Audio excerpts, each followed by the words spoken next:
नमस्कार, good afternoon. तो आप लोगों का फिर से स्वागत है इस नई क्लास में, क्योंकि सुबह 9 से 12 बजे तक हमने आपका पद्यांश खंड, पद्य खंड जो कि आपके हिंदी का पद्य खंड है, जितनी कविताएं हैं, जितने कवि हैं उनको जाना।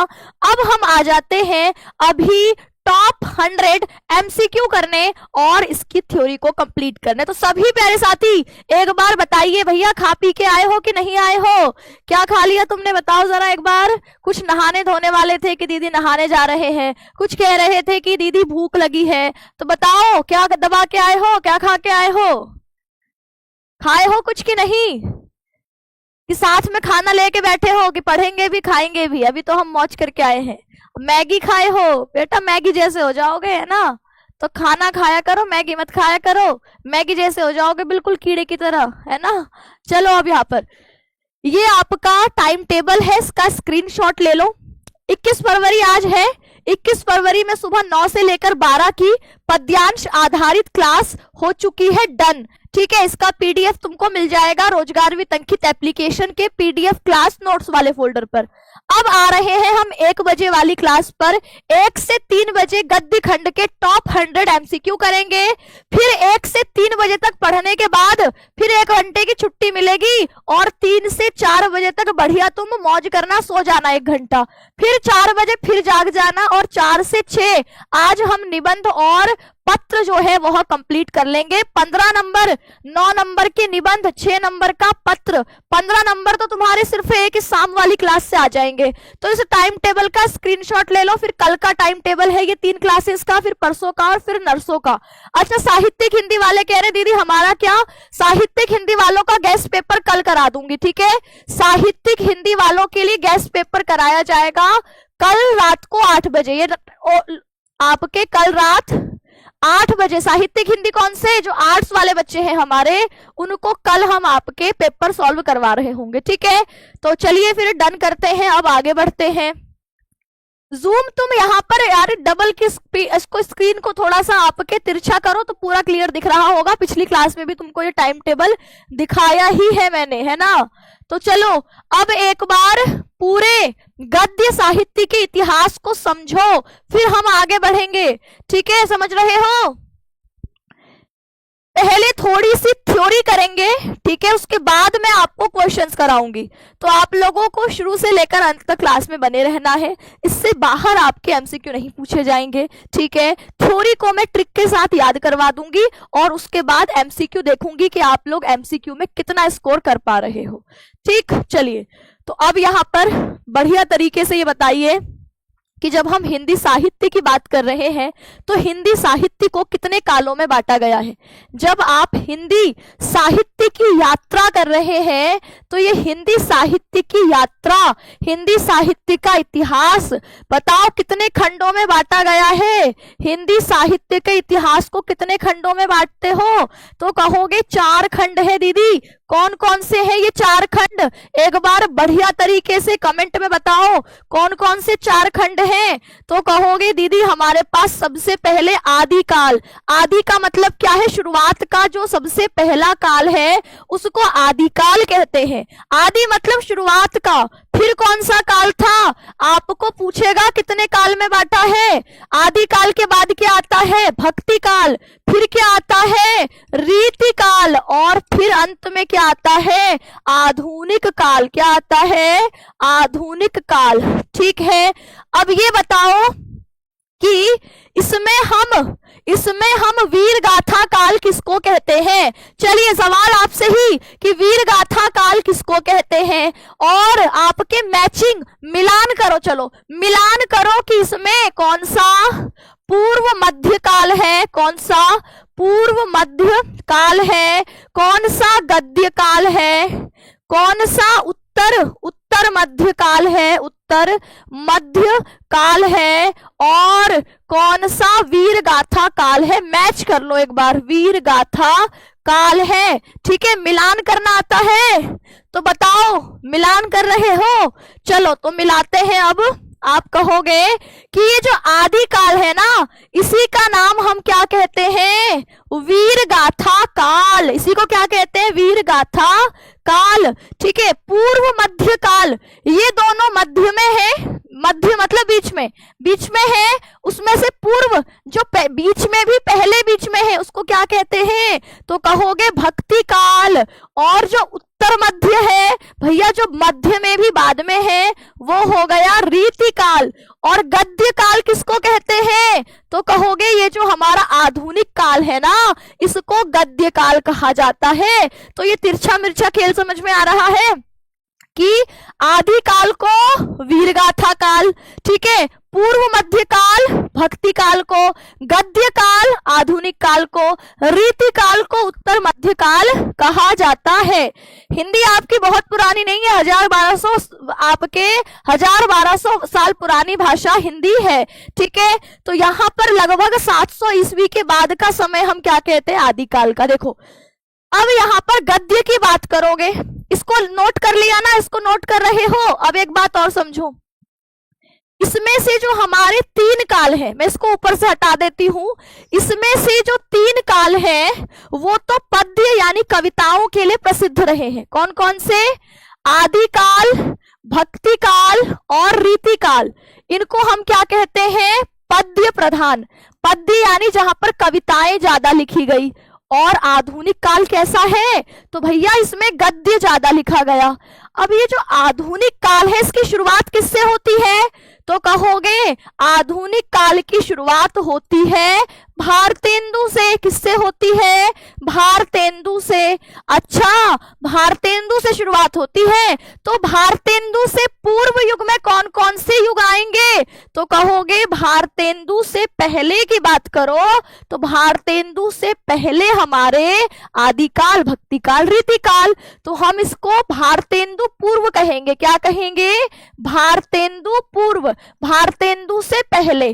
तो यहाँ पर भारतेंदु से पहले गद्य में बहुत कम काम हुआ, ज्यादा गद्य में काम आधुनिक काल भारतेंदु के बाद हुआ। तो भारतेंदु के बाद द्विवेदी, द्विवेदी के बाद हमारे शुक्ल, और शुक्ल के बाद शुक्लोत्तर, है ना, शुक्लोत्तर आपका युग आया। तो एक एक करके पढ़ो इनके बारे में।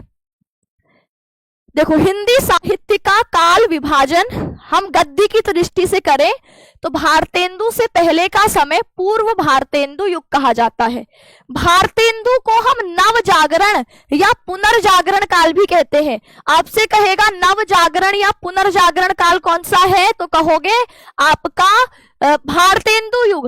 भारतेंदु जी का जन्म 1850 में होता है, तो कई लोग इस युग की शुरुआत 1850 ईस्वी के बाद करते हैं और कई लोग इसको 1868 ईस्वी से कह देते हैं। 1868 या 1850 से 1900 का समय भारतेंदु का है।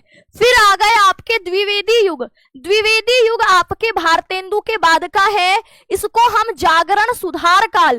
देखो आपके द्विवेदी भाषा में सुधार करते हैं, भाषा को करेक्ट करते हैं, तो ये आपका जागरण सुधार काल कहलाता है, ठीक है। और ये नवजागरण या पुनर्जागरण, इसका समय 1900 से लेकर 1918 या कई लोग 1918 ना बोल के 1922 ईस्वी भी कहेंगे, तो दोनों ध्यान रखने हैं, ठीक है। द्विवेदी जी के द्वारा कौन सी पत्रिका लिखी गई, किस किस को पता है, द्विवेदी जी के द्वारा कौन कौन सी पत्रिका लिखी गई, किस किस को पता है।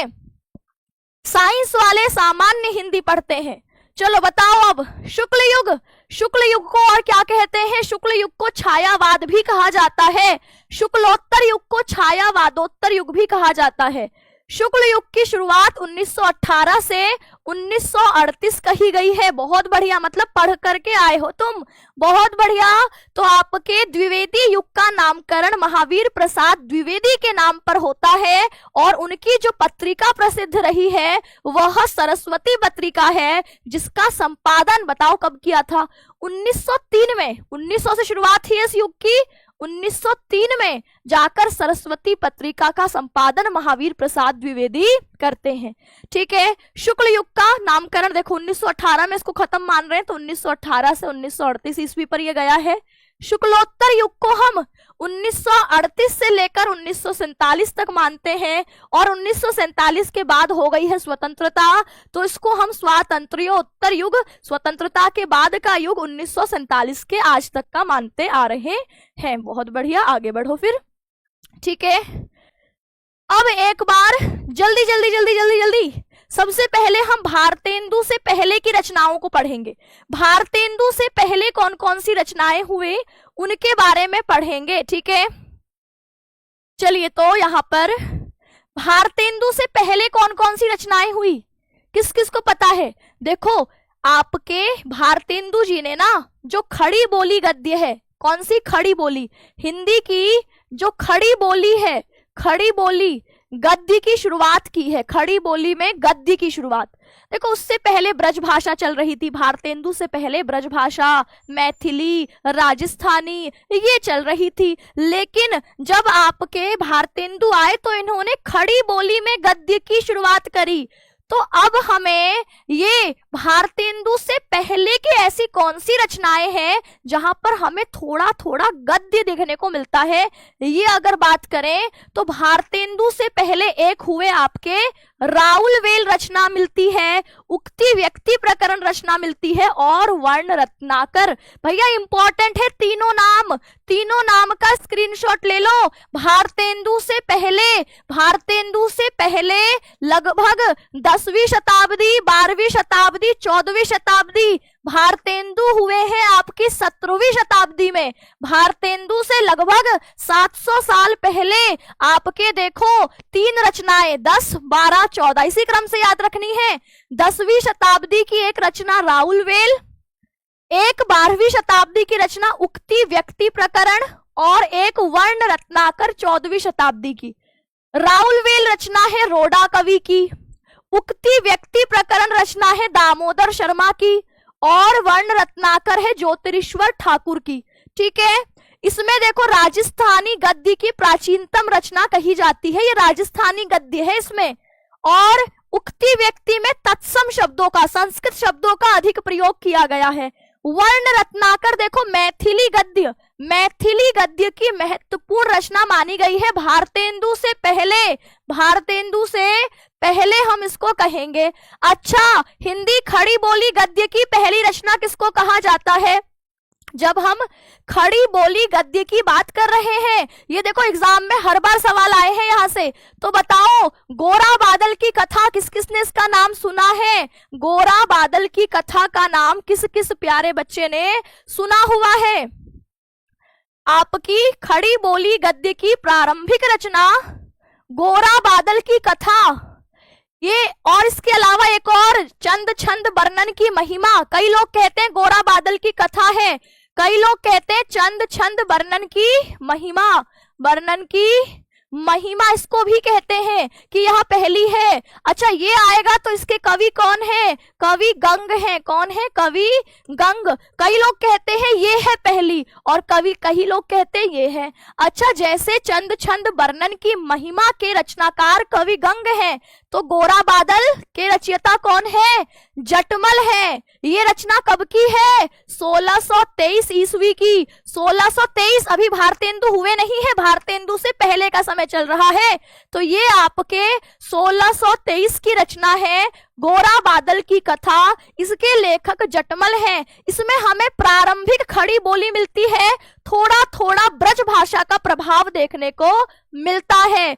अच्छा, आपसे पूछता है कि भारतेंदु से पहले गद्य चतुष्टय मतलब 4 लोगों का ग्रुप, जैसे 4 दोस्तों का ग्रुप होता है, तो खड़ी बोली गद्य के प्रारंभिक 4 लेखक में किसका नाम आता है? बताओ।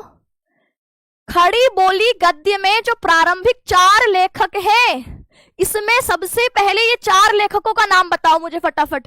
है ना भैया, जटमल को तुम खटमल कह रहे हो, तुम्हारी ना जटमल जी तुम्हारे पीछे से जटाएं खींच करके ना तुमको घुमा देंगे। आज रात को सपने में तुम्हारे जटमल जी आएंगे और फिर बताएंगे तुम्हें क्या होता है खटमल। ठीक है, देखो यहाँ पर प्रारंभिक 4 गद्य के लेखक, एक हो गए हमारे मुंशी सदासुख लाल, एक हो गए मुंशी इंशाअल्लाह खां, फिर एक हो गए सदल मिश्र, चौथे हो गए हमारे लल्लू लाल।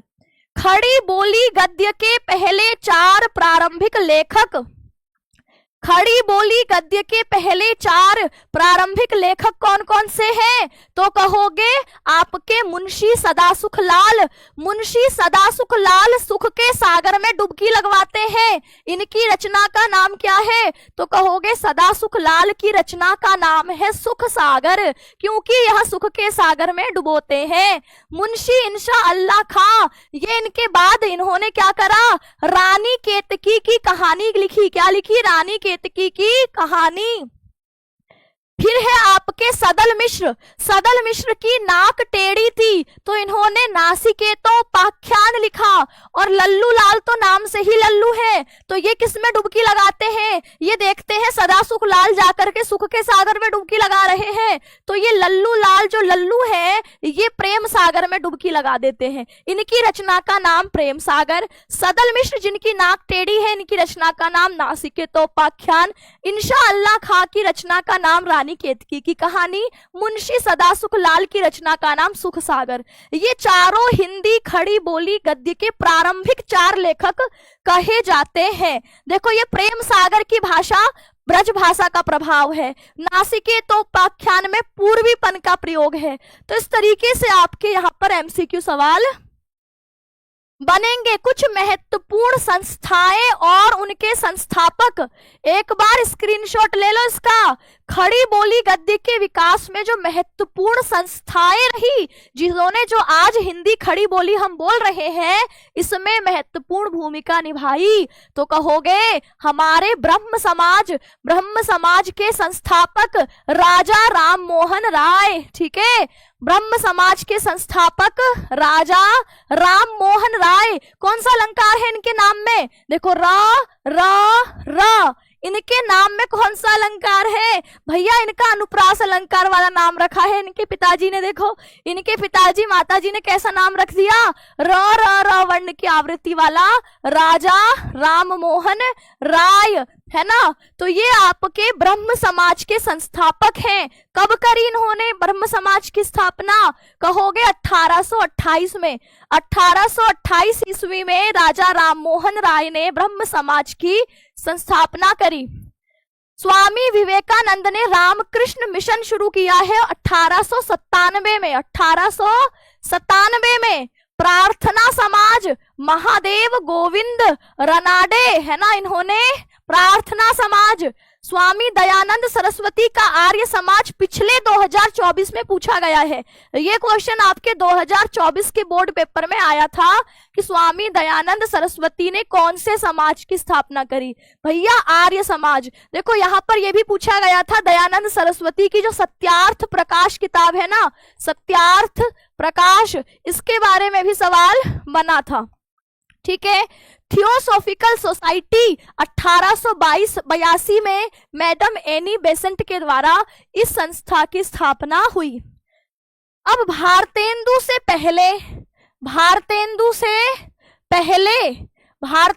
पहले कुछ महत्वपूर्ण आपके नाम आते हैं। देखो हमारा जो आदिकाल है वो भारतेंदु से पहले का है। इसमें वीर रस प्रधान ज्यादा होती थी रचनाएं, तो इसका नाम क्या रख दिया था? आपका वीर गाथा काल। तो अभी भारतेंदु से पहले पर चर्चा कर रहे हैं, फिर भारतेंदु के बाद भी चर्चा करेंगे। तो यहाँ पर आदि काल का नामकरण वीर रस रचनाएं ज्यादा होती थी, इसलिए वीर गाथा काल रख दिया गया। इसके बाद भक्ति काल में भक्ति वाली रचनाएं ज्यादा होती थी, है ना, ईश्वर के प्रति भक्ति ज्यादा होती थी, इसलिए इस पूर्व मध्य काल का नाम भक्ति काल रख दिया गया। कबीर, तुलसीदास, सूरदास, मीराबाई जैसे कवि इस समय पर हुए। उत्तर मध्य काल, रीति काल बिहारी जैसे बाबुओं का था, है ना। बिहारी क्या कहते हैं कि क्या कहते हैं? देखत नटत रीझत खींचत मिलत खिलत लजियात, भरे भवन में करत है नैनन ही सो बात। तो यहाँ पर जो आपके बिहारी हैं ये श्रृंगार रस पर लिखते हैं, तो इनकी जो रीति काल से जुड़े हुए हैं बिहारी किससे जुड़े हैं? रीति काल से, है ना। इनका नाम ही है बिहारी, ये है नहीं बिहारी के। ठीक है, तो यहाँ पर श्रृंगार रस वाली रचनाएं ज्यादा हुई। इसके प्रमुख कवि देखो बिहारी, केशवदास आदि हुए। फिर हमारा आया आधुनिक काल, जो कि गद्य की दृष्टि से, खड़ी बोली गद्य की दृष्टि से सबसे प्रसिद्ध रहा। इसमें देखो भारतेंदु से शुरुआत होती है, प्रेमचंद, द्विवेदी सब इसी युग में आते हैं। ठीक है, देखो ये आपका आदिकाल का समय। आदिकाल का समय क्या है? तो हिंदी की शुरुआत देखो 700 से लेकर के 1400 ईस्वी का माना जाता है। 700 ईस्वी से लेकर, ये मोटा माटी है, कई लोग 769 ईस्वी से भी शुरुआत मानेंगे।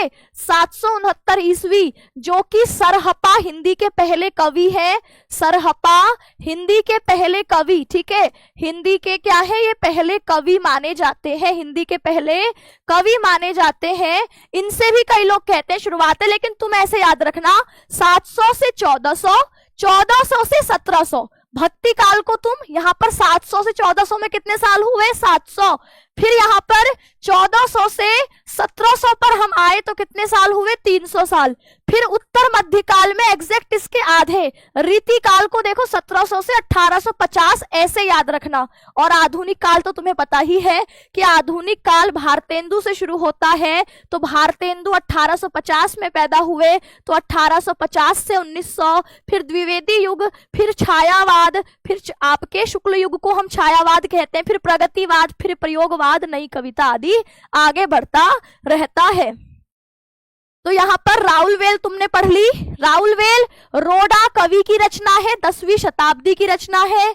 फिर उक्ति व्यक्ति प्रकरण दामोदर शर्मा की रचना है, 12वीं शताब्दी की रचना है। फिर वर्ण रत्नाकर 14वीं शताब्दी, ज्योतिरीश्वर ठाकुर की रचना है। इसके अलावा भी कुछ महत्वपूर्ण रचनाएं इस समय में हुई, जैसे जैसे जैसे जैसे क्या हुई कि आपके एक हुए गोस्वामी विट्ठलनाथ। विट्ठलनाथ बड़े निठल्ले थे। कैसे थे? बड़े निठल्ले थे। निठल्ले लोग क्या करते हैं? तो जैसे लल्लू लाल जो है वो निठल्ले थे, वो भी ऐसे ही थे, उन्होंने प्रेम सागर लिखा। तो ऐसे ही है जो विट्ठलनाथ है, ये बड़े निठल्ले थे। इनकी रचना हुई श्रृंगार रस मंडन। भैया श्रृंगार रस में वही डूबता है जिसके पास कोई काम धंधा नहीं है, है ना, जो बिल्कुल वेल्ला बैठा है, बिल्कुल खाली है, कोई उसके पास काम की चीज करने को नहीं है, तो जाकर श्रृंगार रस में डुबकी लगाता है। जैसे लल्लू लाल की प्रेम सागर, ऐसे गोस्वामी विट्ठलनाथ की रचना श्रृंगार रस मंडन। ठीक है, गोकुलनाथ, ये भी पूछता है, गोकुलनाथ की रचना 84 वैष्णवन की वार्ता और 252 वैष्णवन की वार्ता। गोकुलनाथ की रचना 84 वैष्णवन की वार्ता, 252 वैष्णवन की वार्ता बहुत बार पूछी गई है। नाभादास, नाभादास है ना, नाभादास की रचना अष्टयाम। ठीक है, ये बड़े आपके भक्ति काल के हुए और राम के परम भक्त थे, इनकी रचना अष्टयाम। ठीक है, वैकुंठ मणि शुक्ल की रचना अगहन महात्म और बैसाख महात्म। अगहन महात्म और बैसाख महात्म। ध्रुवदास की रचना सिद्धांत विचार, और लल्लू लाल इधर भी पहुंच गए। लल्लू लाल ने देखो यहाँ पर भी विलास, विलास मतलब होता है मस्ती, तो माधव विलास, देखो माधव विलास और आपकी प्रेम सागर दोनों लल्लू लाल की है। ये सारी भारतेंदु से पहले है। मेरे साथ दोहराओ, विट्ठलनाथ की श्रृंगार रस मंडन, गोकुलनाथ की 84 और 252 वैष्णवन की वार्ता, नाभादास की अष्टयाम, बैकुंठ मणि शुक्ल की बैसाख और अगहन महात्म्य, ध्रुवदास की सिद्धांत विचार, लल्लू लाल फिर पहुंच गए माधव विलास लिखने। अब ये तो आपने देख ही लिया, गोरा बादल की कथा 1623 में लिखी गई, खड़ी बोली की पहली रचना मानी जाती है। फिर इन चारों के नाम देख लिए, मुंशी सदासुख लाल जी, नाक टेढ़ी है। ठीक है, नहीं इनकी नाक टेढ़ी नहीं है बेचारे, इनकी ने सुख सागर लिखा था ना, इनकी नाक टेढ़ी थोड़ी है, सुख सागर। ठीक है, इंसा अल्लाह खां, रानी केतकी की कहानी, सदल मिश्र, नासिकेतोपाख्यान, और लल्लू लाल हमारे प्रेम सागर, बहुत बढ़िया। ठीक है, राम प्रसाद निरंजनी, राम प्रसाद निरंजनी की भाषा योग वशिष्ठ, और दौलत राम का पद्म पुराण, पद्म पुराण। ठीक है, ये देखो कुछ महत्वपूर्ण नाम मैंने आपको साल भर पढ़ाया है इनके बारे में। ठीक है, और अब तुम नहीं लिखोगे तो पिटाई खाओगे। अब ये जो चारों थे ना, फोर्ट विलियम कॉलेज का नाम किस किसने सुना है? फोर्ट विलियम कॉलेज का नाम किस किसने सुना है? ये जो आपके गद्य के 4 लेखक हुए। इस पे फोर्ट विलियम आपका जो कॉलेज था उसके क्या थे, ये अध्यापक थे। फोर्ट विलियम कॉलेज, इसके क्या थे, ये अध्यापक थे। ठीक है, ईसाई मिशनरियों ने क्या करा, अब ये खड़ी बोली का प्रभाव, बहुत बढ़िया, तुम तो स्थान भी बता रहे हो, कोलकाता में, हाँ बहुत बढ़िया। ठीक है, कोलकाता में फोर्ट विलियम कॉलेज के ये प्राध्यापक थे। ठीक है, बहुत बढ़िया। गिल क्राइस्ट जो कि वहां के अध्यक्ष थे, उनके आदेश पर इन्होंने क्या लिखा, तो इन्होंने ये अपनी गद्य की रचनाएं लिखनी शुरू करी। देखो ईसाई मिशनरियां क्या कर रही थी, अपने बाइबिल का ना खड़ी बोली में अनुवाद कर रही थी, इसीलिए लोगों में खड़ी बोली के प्रति जो रुझान है वो बढ़ने लगा। जैसे आपके हम देखते हैं सोशल मीडिया पर कोई ट्रेंड आ रहा है तो हम फॉलो करने की कोशिश करते हैं ना, करते हैं कि नहीं करते। जैसे आजकल ट्रेंड क्या है कि आपकी शर्मा की दुल्हन जो ब्याह के आई, संग 2 सीटर सोफा ले आई और पड़ गया नाम सरमाइन का सोफा, हाय रे सरमाइन का सोफा। अब सोशल मीडिया पे ये ट्रेंड है तो हर व्यक्ति फॉलो करेगा। तो उस समय पर किसका ट्रेंड था, खड़ी बोली गद्य का ट्रेंड था। तो यहाँ पर खड़ी बोली का ट्रेंड आ रहा था तो सब खड़ी बोली में लिखना शुरू कर रहे थे। तो आपके ईसाई मिशनरियों ने अपना बाइबिल जो है उसका खड़ी बोली में अनुवाद शुरू किया। स्वामी दयानंद सरस्वती ने अपना सत्यार्थ प्रकाश को खड़ी बोली में लिखा। ठीक है, तो ये आपके खड़ी बोली के ट्रेंड के पीछे भाग रहे थे। तो ये आपके खड़ी बोली के क्या हो गए, एग्जाम्पल हो गए आपके। ठीक है, चलिए तो और हाँ, अभी ट्रेंड से ये कहाँ छूट गए, राजा शिव प्रसाद सितारे हिंद। भैया सितारे हिंद बोला जाता था इनको, हिंदुस्तान के सितारे कहलाते थे राजा शिव प्रसाद। ये भी आपके पीछे रहने वाले नहीं हैं। इन्होंने क्या करा, इन्होंने उर्दू प्रभावित हिंदी का प्रयोग किया।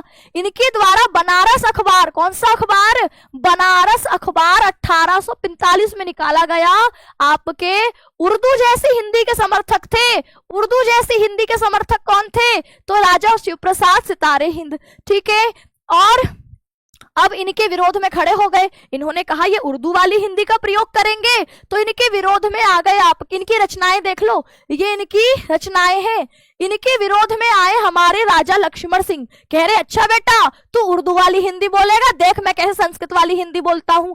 तो ये राजा लक्ष्मण सिंह हुए, ये इनके विरोध में खड़े हुए और इन्होंने संस्कृतनिष्ठ हिंदी के पक्ष में आ गए कि देख मैं कैसी हिंदी बोलूंगा जिसमें संस्कृत के शब्द होंगे। वो कह रहे नहीं मैं उर्दू वाले शब्दों का प्रयोग करूंगा, ये बोले नहीं मैं संस्कृत वाले शब्दों का प्रयोग करूंगा। तो इन दोनों का नाम एक साथ याद रखेंगे कि अब हम भारतेंदु युग में पहुंचने वाले हैं। ये लोग खींच तान के हमें भारतेंदु युग में पहुंचा रहे हैं। तो इन्होंने जो अखबार निकाला, पत्रिका निकाली, उसका नाम है प्रजा हितैषी। प्रजा हितैषी पत्रिका इनके द्वारा निकाली गई। इसने कहा कि तू बनारस अखबार निकालेगा, बड़ा आया तू बनारस अखबार निकालने वाला है, देख मैं अपना पत्र निकालता हूं प्रजा हितैषी। ठीक है, क्या निकालता हूं, प्रजा हितैषी। इन्होंने अभिज्ञान शाकुंतलम और रघुवंश महाकाव्य का हिंदी अनुवाद भी किया। संस्कृत की किताबें हैं, संस्कृत के ग्रंथ हैं, इसका हिंदी में बढ़िया तरीके से अनुवाद भी इन्होंने किया।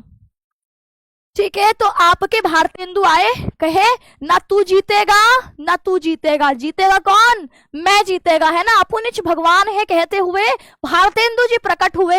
इन्होंने दोनों के बीच संतुलन बनाया और छा गए। बताओ, आधुनिक काल की शुरुआत कर दी भारतेंदु जी ने। कह रहे तुम दोनों साइड हटो, अब सबसे आगे रहेगा कौन, अपुन, है ना, मतलब मैं। तो ये भारतेंदु जी जो है 1850 से लेकर 1885 इनका समय है।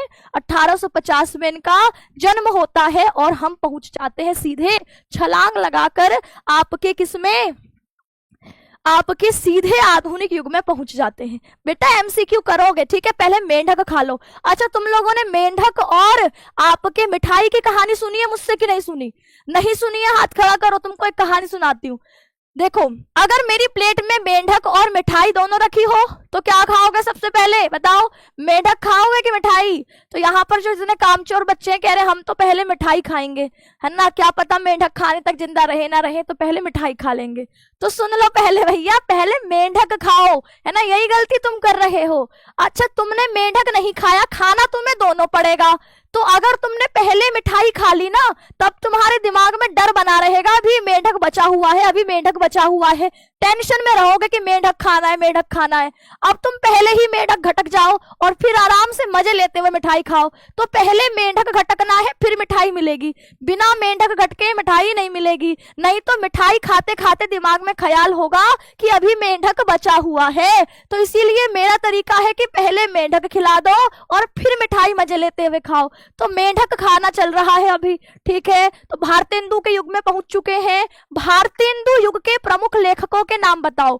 तो कहोगे भारतेंदु युग के प्रमुख लेखक हमारे बालकृष्ण भट्ट है, प्रताप नारायण मिश्र है। इनका फ्रेंड सर्कल है ये। जैसे तुम व्हाट्सएप ग्रुप, टेलीग्राम ग्रुप बनाते हो ना, तो ऐसे इनका ग्रुप बना हुआ है। देखो कौन कौन है इस ग्रुप में। इस ग्रुप के एडमिन कौन है? तो व्हाट्सएप ग्रुप के जैसे एडमिन होते हैं, तो ये अपने ग्रुप के एडमिन है। कौन? भारतेंदु हरिश्चंद्र। और इनके ग्रुप में किसको शामिल किया है? तो बालकृष्ण भट्ट को, प्रताप नारायण मिश्र को, राधा चरण गोस्वामी को, प्रेमघन जी को भी शामिल किया है। गजब, चौधरी प्रेमघन, बद्री नारायण चौधरी प्रेमघन, ठाकुर जगमोहन सिंह, राधा कृष्ण दास, किशोरी लाल गोस्वामी। गजब, ये याद कैसे होंगे? तो भैया ट्रिक है ना।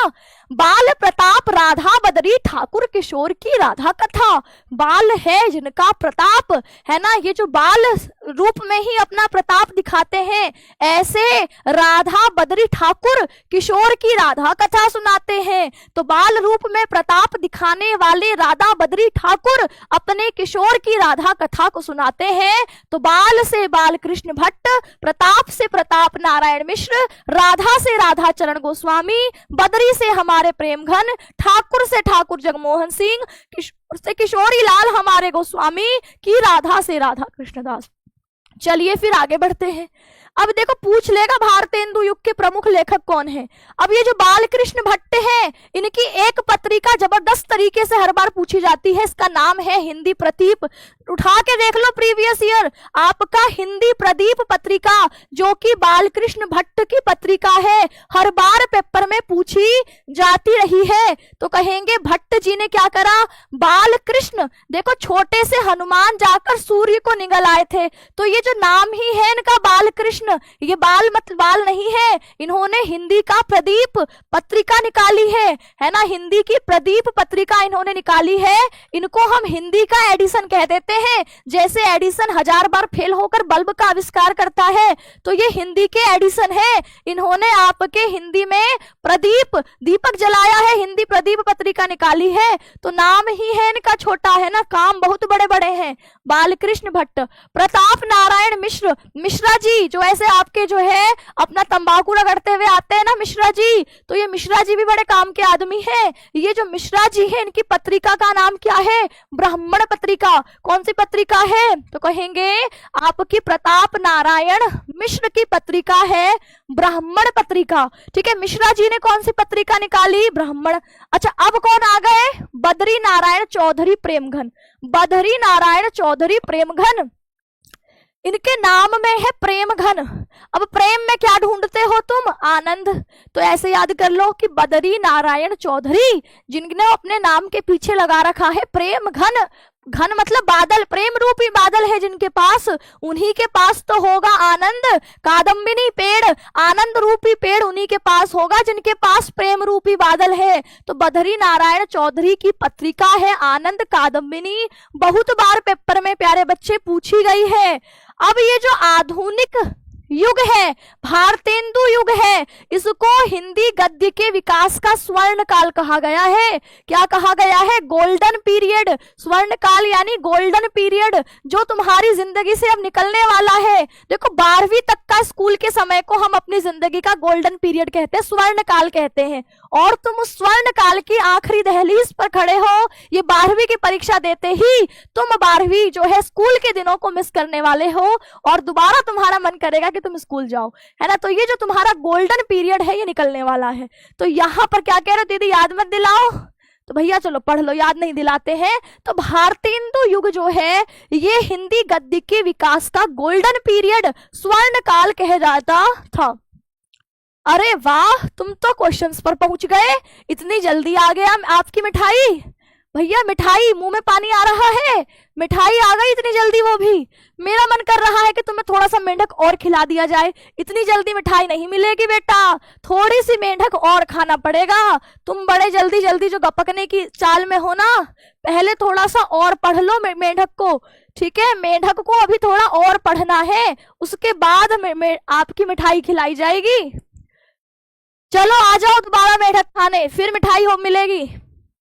चलो देखो, यहाँ पर हमारी प्रमुख गद्य की विधाएं, गद्य की विधाएं क्या है? देखो, कहानी पढ़ते हो वो भी गद्य है, उपन्यास पढ़ते हो वो भी गद्य है। अरे अपने सिलेबस में देखो, वासुदेव शरण अग्रवाल का जो चैप्टर है राष्ट्र का स्वरूप, वो भी गद्य है लेकिन वो निबंध है। कन्हैया लाल मिश्र प्रभाकर के द्वारा लिखा हुआ चैप्टर आपका रॉबर्ट नर्सिंग होम, वो भी गद्य है लेकिन वो रिपोर्टाज है। आपके जो हरिशंकर प्रसाई है वो व्यंग प्रधान निबंध लिखते हैं, और जबकि राष्ट्र का स्वरूप विचार प्रधान निबंध है। फिर हजारी प्रसाद द्विवेदी ललित निबंध लिखते हैं। तो भैया गद्य में भी कितनी सारी विधाएं हैं। तो प्रमुख विधाओं के प्रमुख रचनाकारों के नाम तो सुनोगे ना। तो देखो, यहाँ पर गद्य विधा के प्रमुख रचनाकार, ठीक है? थोड़ा सा मेंढक बचा है, फिर पक्का मिठाई खिलाऊंगी, ठीक है? तो देखोगे गद्य विधा के प्रमुख रचनाकार में सबसे पहले संस्मरण देख लो।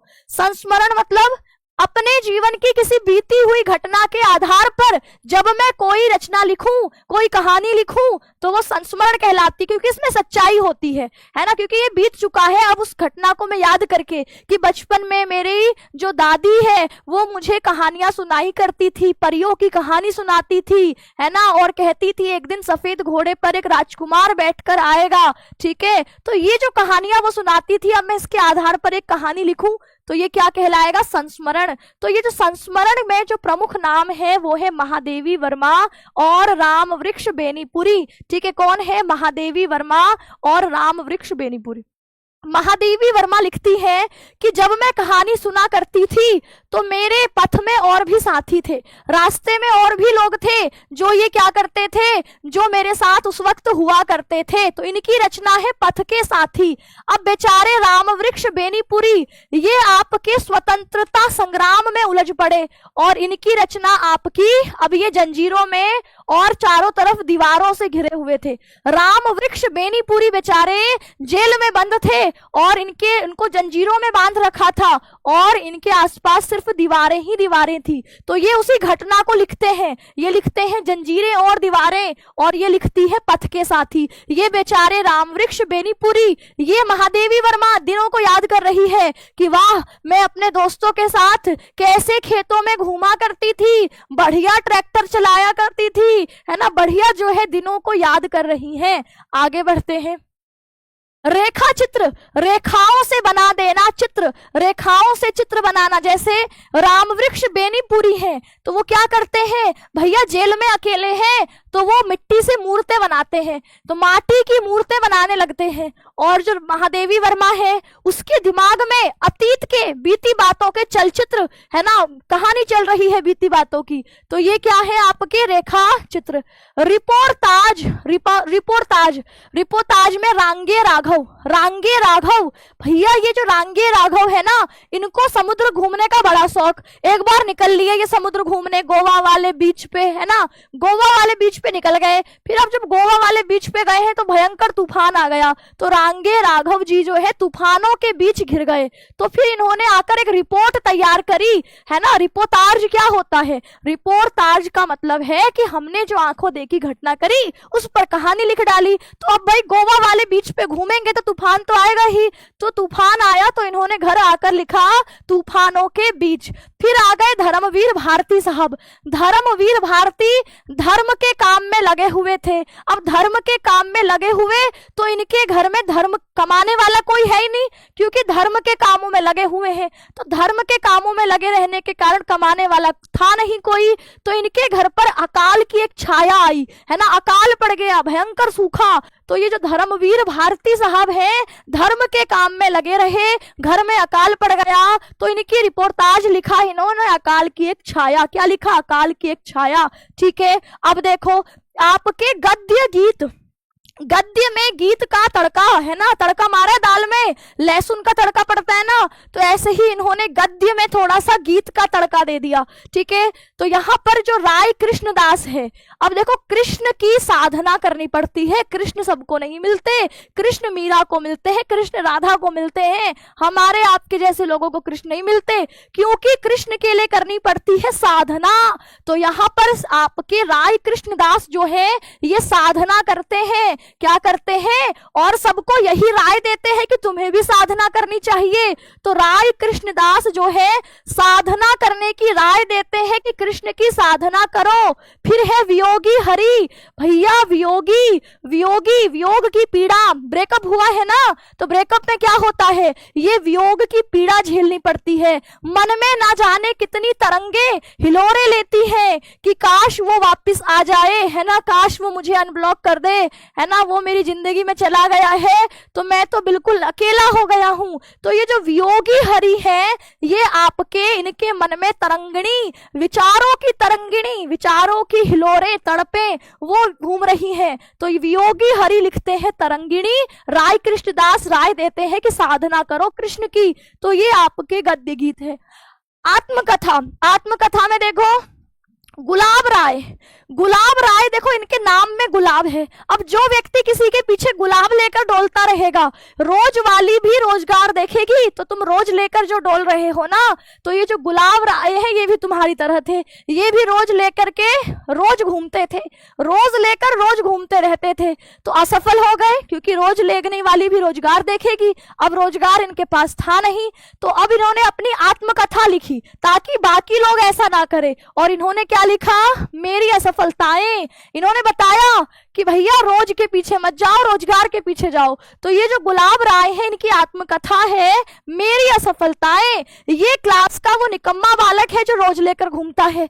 अब ये दूसरा आपका पढ़ा लिखा बालक है जिसका नाम है यशपाल, जिसका नाम क्या है, यशपाल। अब यशपाल बहुत तेज बुद्धि बालक है ना, वो सब कुछ पढ़ ले, रात भर आपका पढ़ता रहे और पेपर जाए, पेपर में भले ही आंखें बंद हो रही है, मुंह धो धो करके पेपर लिख रहा है कि अभी तो मुझे पूरे 100 में से 100 लेकर आने हैं, घर आकर सो जाएगा, फिर रात भर पढ़ेगा, फिर पेपर लिखेगा, फिर घर आकर सो जाएगा।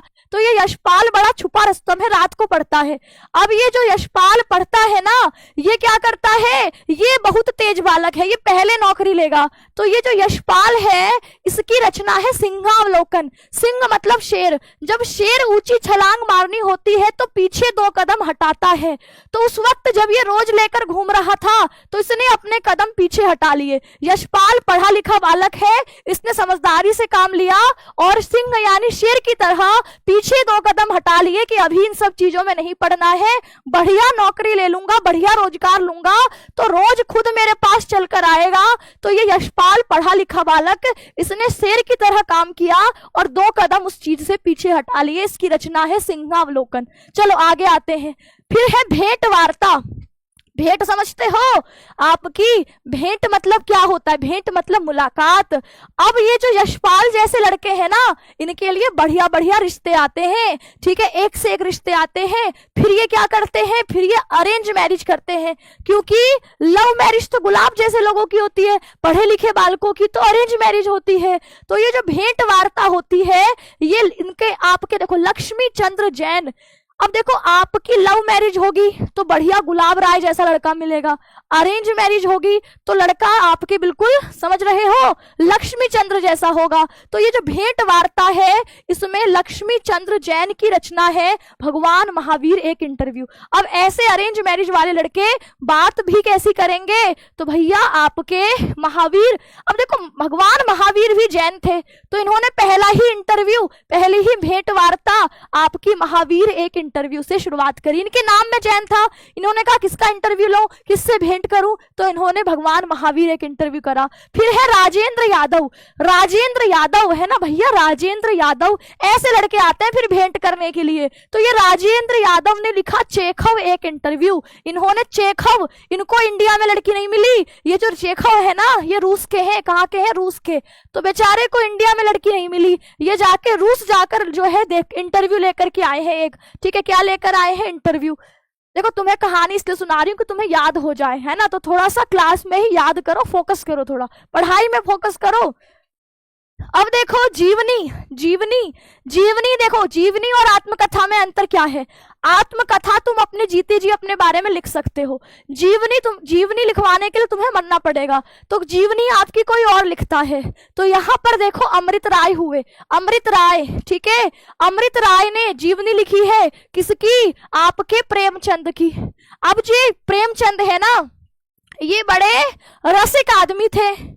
जो प्रेमी होता है वह प्रेम में क्या हो जाता है, अमर हो जाता है। अमर कौन होता है, जिसने अमृत पिया होता है। तो ये जो अमृत राय है, उन्होंने कहा अच्छा हम प्रेमचंद वाले हैं, प्रेमचंद जो लिखकर अमर हो गए। तो अमृत राय ने प्रेमचंद की जीवनी लिखी। अब इन्होंने देखा कि प्रेमचंद बहुत कलम के प्रेमी थे, है ना, किससे प्रेम करते थे, तो भैया इनकी ऐसी वैसी प्रेमिका नहीं थी, इनकी प्रेमिका थी कलम। तो इन्होंने उनकी किताब का नाम, उनकी जीवनी का नाम लिखा कलम का सिपाही। ठीक है, क्या लिखा, कलम का सिपाही। अब देखो विष्णु प्रभाकर, विष्णु प्रभाकर आए। विष्णु प्रभाकर क्या कह रहे हैं, ये देखो विष्णु जी ना, विष्णु प्रभाकर जी प्रभा के पीछे भाग रहे थे। किसके पीछे भाग रहे थे, प्रभा के पीछे। तो प्रभा के पीछे भागोगे तो आवारा ही कहलाओगे। तो इन्होंने क्या लिखा, आवारा मसीहा। तो विष्णु प्रभाकर जी बोले कि बेटा शरतचंद्र प्रभा के पीछे भागता है, देख तेरी जीवनी लिखूंगा आवारा मसीहा। क्या लिखूंगा, आवारा मसीहा। विष्णु प्रभाकर बोले कि तू प्रभा के पीछे भागता है ना शरतचंद्र, अब देख मैं तेरे ऊपर आवारा मसीहा लिखूंगा। क्या लिखूंगा, आवारा मसीहा। ठीक है, क्या लिखूंगा, आवारा मसीहा। चलिए बहुत बढ़िया। तो हमारा सेकंड मेढक का टास्क भी हुआ खत्म। ठीक है, मेढक का टास्क हुआ खत्म। थोड़े से और मेढक रह गए हैं, थोड़े से मेढक और खा लो, फिर बढ़िया मिठाई खाने को मिलेगी। थोड़े से मेढक और रह गए। मेढक खाने में मजा आ रहा है, तुम कहीं मेढक में ही तो मिठाई का स्वाद नहीं लेने लग गए। एक बार बताओ जरा, मेढक में तो मिठाई का स्वाद नहीं ले रहे बच्चा। देखो भैया मेढक खाओ, लेकिन उसको मेढक समझ के ही खाओ, क्योंकि मिठाई तो अभी आएगी। चलिए तो अभी हमें क्या करना है, नहीं मिठाई तो नहीं समझने लग गए ना इसको, कहीं इसी में स्वाद ले रहे हो। चलो देखो, आपके भारतेंदु युग जो है, भारतेंदु युग के प्रमुख लेखक मिश्रा जी। मिश्रा जी भैया उसी ग्रुप के में है जो कि भारतेंदु ने बनाया था, जिसके एडमिन भारतेंदु जी है ना, उसमें इन्होंने प्रताप नारायण मिश्र को भी ऐड कर रखा था। तो ये जो मिश्रा जी की पत्रिका कौन सी थी, ब्राह्मण पत्रिका। कौन सी पत्रिका थी, ब्राह्मण पत्रिका। तो ये मिश्रा जी की रचनाएं देखो, इन्होंने देखा कि गाय पर संकट आया हुआ है। कब आया है, कलयुग में आया है भैया। प्रताप नारायण मिश्रा जी ब्राह्मण पत्रिका लिखते हैं, इन्होंने देखा गाय पर संकट आया है। कब, कलयुग में। तो इन्होंने गो संकट लिखा, कली कौतुक लिखा, और कली प्रभाव, कलयुग का प्रभाव क्या है ये लिखा, और कहा कि ये हठी हम्मीर जो है ये आपके धोखा देता है, और आपके धोखा देता है क्योंकि ये जुआरी खुआरी होता है। तो ये हठी हम्मीर क्या है, ये आपके जुआरी खुआरी होता है, और जुआरी खुआरी धोखा देता है। तो फिर इसलिए इनको हठी गो संकट, कली कौतुक और कली प्रभाव लिखनी पड़ती है। देखो इसकी ट्रिक क्या है, गो संकट में कली आया, गो संकट में कली आया, हठी अमीर ने धोखा खाया। हठी अमीर जुआरी था, तो जुआरी खुआरी था, धोखा ही खाएगा, है ना। तो ये आपके इसकी रचना है, ऊपर वाले की ट्रिक है। अब आ गए लाला श्रीनिवास। लाला श्रीनिवास की एक दुकान थी, दुकान में एक लड़का रखा था इन्होंने। ठीक है, लाला जी आ गए हैं, लाला जी वो जिनका पेट निकला रहता है, गल्ले के पास बैठ करके लड़के को दुकान पे भगाते रहते हैं, जरा से ग्राहक आए नहीं उस पर चिल्लाने लगते हैं। तो ये जो लाला श्रीनिवास है, इनका इमेजिन करो कि इनका पेट निकला हुआ है, गल्ले के पास नोट गिन रहे हैं। तो इनकी दुकान में आपके एक लड़की आती थी जिसका नाम था संयोगिता। क्या नाम था, संयोगिता। अब इनके दुकान में काम करने वाला लड़का इसके प्रेम जाल में फंस गया, प्रेम मोहिनी, है ना, प्रेम मोहिनी जाल में फंस गया। और सोचने लगा कि मैं रणबीर कपूर अब इसके साथ क्या करूंगा, स्वयंवर रचाऊंगा। तो अब क्या हुआ, तो अब ये लाला श्रीनिवास कहाँ उसकी बात बनने दे, उसकी परीक्षा पे परीक्षा लिए जाए। तो इनको उसने नाम ही दे दिया कि भैया ये तो है परीक्षा गुरु, परीक्षा लेने वाले गुरु ही बन गए हैं। बताओ, मैं रणबीर कपूर, मेरी रचना रणधीर, और मैं प्रेम मोहिनी के चक्कर में, संयोगिता के चक्कर में हूं कि स्वयंवर करूंगा, पर ये लाला जी कहाँ बात बनने दे रहे हैं। तो ये जो लाला श्रीनिवास है, इनका पहला उपन्यास है, ये पहला उपन्यास है। क्या है, परीक्षा गुरु इनका पहला उपन्यास है। भैया पहला ही लड़का था और बताओ इतना काम करवाया, बेचारे ने इनका नाम ही परीक्षा गुरु रख दिया, और अपने आप को वह रणबीर समझता था और प्रेम मोहिनी के जाल में फंसा हुआ था, संयोगिता के चक्कर में सोच रहा था स्वयंवर करूंगा। अब देखो आगे बढ़ते हैं। इसकी ट्रिक, परीक्षा गुरु रणधीर ने प्रेम मोहिनी से विवाह किया और संयोगिता को स्वयंवर में जीता। भैया आखिर जीत तो इसकी हो ही गई, जीत लिया इसने। अब देखो आगे, बालकृष्ण भट्ट आ गए। देखो हिंदी का एडिशन, मैंने बताया ना बालकृष्ण नाम ही है इनका बाल, वरना ये बहुत बड़े बड़े काम करने वाले हैं। तो ये हिंदी के एडिशन है। इनकी रचना, इन्होंने देखा एक बार कलिराज की सभा लगी हुई थी, कलिराज की सभा लगी थी और वहां चंद्रसेन ने खेल खेल दिया। ठीक है, कलिराज की सभा में चंद्रसेन गया, अपने आप को बड़ा तीसमार खान समझ रहा था, वहां जाकर खेल खेल आया। फिर तभी रेल का टिकट लेने वाला टीटी आया, बोला यहाँ पर बाल विवाह हो रहा है।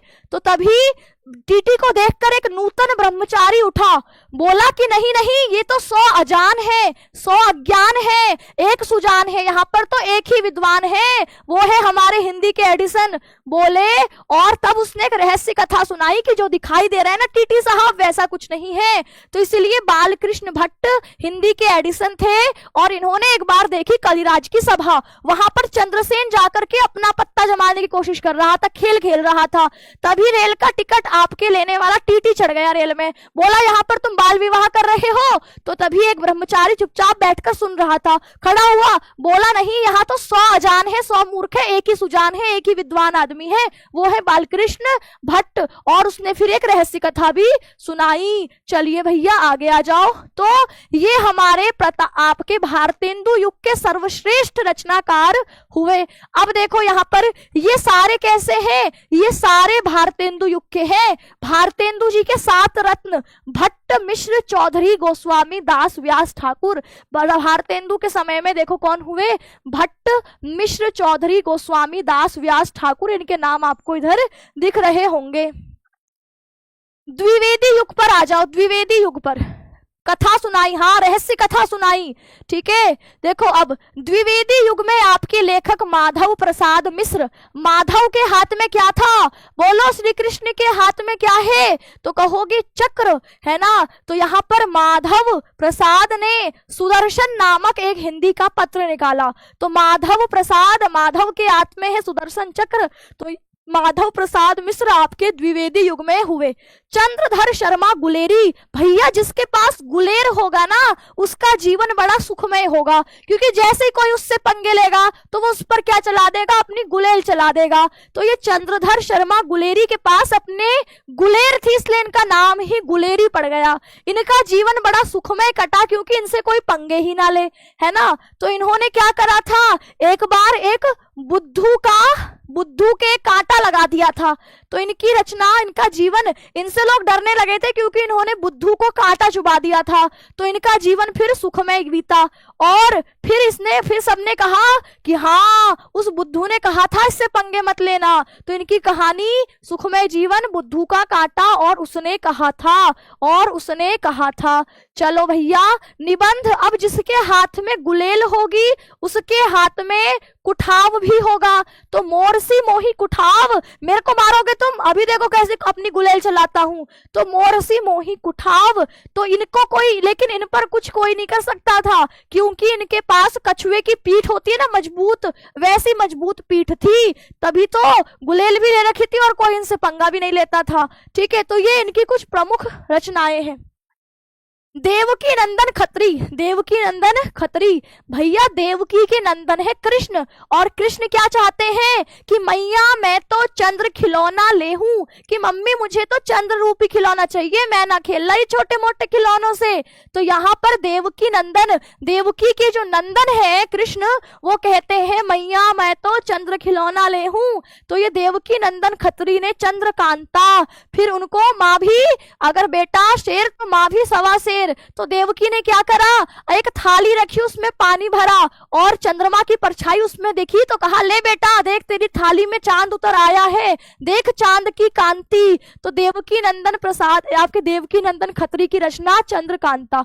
किशोरी लाल गोस्वामी, हिंदी की पहली कहानी इंदुमती और तारा, है ना, किशोरी लाल गोस्वामी, है ना, जो किशोरी लाल गोस्वामी की रचना तारा और इंदुमती। देखो महावीर प्रसाद के समय में इनके ग्रुप में कौन कौन था, तो इनके ग्रुप में माधव, श्याम सुंदर दास, ठीक है, चंद्रधर शर्मा गुलेरी, बाल मुकुंद गुप्त और सरदार पूर्ण सिंह। तो ये माधव प्रसाद, श्याम सुंदर दास, ठीक है, श्याम सुंदर दास भी इन्हीं के ग्रुप के थे, श्याम सुंदर दास, चंद्रधर शर्मा गुलेरी तो तुमने देख लिया, मुकुंद कौन है, बाल मुकुंद गुप्त, बाल मुकुंद गुप्त, और पूर्ण कौन है, सरदार पूर्ण सिंह, सरदार पूर्ण सिंह, सरदार पूर्ण सिंह। ये सब इनके ग्रुप में जुड़े हुए थे, इन्होंने एक व्हाट्सएप ग्रुप बनाया था उसमें जुड़े थे। शुक्ल युग, शुक्ल युग में कहोगे आचार्य रामचंद्र शुक्ल के नाम के आधार पर इस युग का नाम, आपके शुक्ल युग का नामकरण आचार्य रामचंद्र शुक्ल के नाम पर किया हुआ था। इनको बड़ी चिंता रहती थी, ठीक है, इनको क्या रहती थी, तो रामचंद्र शुक्ल देखते थे कि इस दुनिया का क्या होगा, वे राम के भक्त थे, तो इन्होंने दुनिया की चिंता में एक चिंतामणि निबंध संग्रह, इनका क्या था, ये निबंध संग्रह था, बहुत सारे निबंध लिखे दुनिया की चिंता पर, रामचंद्र शुक्ल ने बहुत सारे निबंध लिख डाले, ठीक है, बहुत ज्यादा निबंध लिख डाले। अब ये देखो गुलाब राय, अब ये गुलाब देने वाला बालक जो असफलताएं, मेरी असफलताएं लिख रहा था, ये जो गुलाब राय है ना, इन्होंने एक क्लब भी बना दिया था, उस क्लब का नाम क्या था, ठलुआ क्लब। देखो क्या काम कर रहे थे गुलाब राय, जिसकी आपने गुलाब राय जो है इनकी पत्रिका, इन्होंने जो आपके ग्रुप बनाया था उसका नाम क्या रखा था, ठलुआ क्लब, तभी तो असफल हुए हैं। और प्रेमचंद, प्रेमचंद ने जो है गबन उपन्यास, प्रेमचंद का आपने गबन उपन्यास सुना होगा, तो प्रेमचंद जो है प्रेम करते थे अपनी कलम से, इसके चक्कर में बड़े गड़बड़ घोटाले किए, इसी को कहते गबन, गबन मतलब गड़बड़ घोटाले करना, तो ये प्रेम में इंसान घोटाले करता ही है, गबन करता ही है, तो ये आपके इनकी रचना हुई, ठीक है। शुक्ल युग के हैं ये सारे। आचार्य चतुर्सेन शास्त्री, इन्होंने भैया चतुर्सेन शास्त्री जी ने आत्मदाह रचयिता लिखी। शुक्लोत्तर के बाद हो गए आपके हजारी प्रसाद द्विवेदी, इनकी रचना निबंध संग्रह कल्पलता। जैनेन्द्र कुमार, जैनेन्द्र कुमार कह रहे हैं कि तू जंगल में जाकर कल्पलता लगाने जा रहा है, तुझे पता नहीं है, तुझे जड़ की बात बताता हूं, मैं जंगल गया था, ठीक है, जड़ की बात बताता हूं मैं तुझे। हजारी प्रसाद द्विवेदी कल्पलता लगाने गए जंगल में, तो जैनेन्द्र कुमार ने बोला कि मैं तुझे जड़ की बात बताऊंगा, तो यशपाल बोला चल झूठे, झूठा सच बताता है इसको, तो यशपाल वही पढ़ा लिखा बालक, यशपाल की रचना क्या थी, सिंहावलोकन, मेरी आत्मकथा, बोला झूठा सच बताता है उसको। तो भगवती चरण वर्मा बोले कि ये मुझे सारे भूले बिसरे से दिखाई दे रहे हैं, भूले बिसरे चित्र दिखाई दे रहे हैं, तो ये आपकी भूले बिसरे चेहरे आपके इनके कहे जाएंगे। एक बार फटाफट पत्रिकाएं पढ़ लो, फिर लेकर ले जाते तुमको मिठाई खिलाने। पत्रिकाएं रह गई हैं, पत्रिकाओं से सवाल बनेगा कि हमारे जो कवि वचन सुधा पत्रिका है, इसके रचयिता भारतेंदु हरिश्चंद्र। हिंदी प्रदीप, देखो आपके हिंदी के एडिशन बालकृष्ण भट्ट, बद्री नारायण चौधरी, आनंद, आनंद में डूबे हुए, आनंद कादम्बिनी, है ना। द्विवेदी युग की महत्वपूर्ण पत्रिका सरस्वती, रचयिता कौन है, महावीर प्रसाद द्विवेदी। अच्छा, इंदु पत्रिका किसकी है, तो कहेंगे इंदु पत्रिका अंबिका प्रसाद गुप्त की है। इंदु किसकी है, अंबिका की है, अंबिका प्रसाद की है इंदु पत्रिका। और कृष्णकांत मालवीय बड़े मर्यादा वाले आदमी थे, कृष्ण के भक्त थे, तो मर्यादा में रहते थे, तो ये इनकी मर्यादा पत्रिका है। अब प्रेमचंद जो है ये कलम के सिपाही थे, एक बार कलम से इन्होंने क्या बना दिया, हंस, तो इनकी पत्रिका का नाम ही पड़ गया हंस। ये गुलाब राय यहाँ भी नहीं रहे, बताओ मेरी असफलताएं लिख दिया, एक थलवा क्लब बना दिया, अब यहाँ पर साहित्य में भी संदेश भेज रहे हैं। ये गुलाब कहाँ कहाँ देते थे, किताबें देने के बहाने उसके बीच में गुलाब रख के दे देते थे। तो इनकी पत्रिका थी देखो साहित्य संदेश, तो उस साहित्य में भी आपके अपना संदेश छुपा के भेजते थे। तो ये आपके गुलाब राय की रचना पत्रिका साहित्य संदेश। माखन लाल चतुर्वेदी इनकी रचना क्या है, कर्मवीर। क्या है आपकी, कर्मवीर। चलो राजेंद्र अवस्थी की कादंबनी, अगर आनंद कादंबनी है तो प्रेमगंध, अगर सिर्फ कादंबनी है तो राजेंद्र अवस्थी। धर्मयुग, अब ये देखो आपने देखा था कि धर्मवीर भारती का नाम कहां पर आया था, जहां पर इन्होंने अकाल की छाया, क्योंकि धर्म के काम में लगे रहते थे तो अकाल की छाया लिखाना पड़ा, रिपोर्टाज। अब इनकी पत्रिका भी थी धर्मवीर भारती की पत्रिका धर्मयुग। इसके बाद इस पत्रिका का जो संपादक है वो ये बने गणेश मंत्री। सारिका पत्रिका कमलेश्वर या अवध नारायण मुदगल के द्वारा लिखी गई थी। उद्दंत मार्तंड, बस खत्म होने वाला है।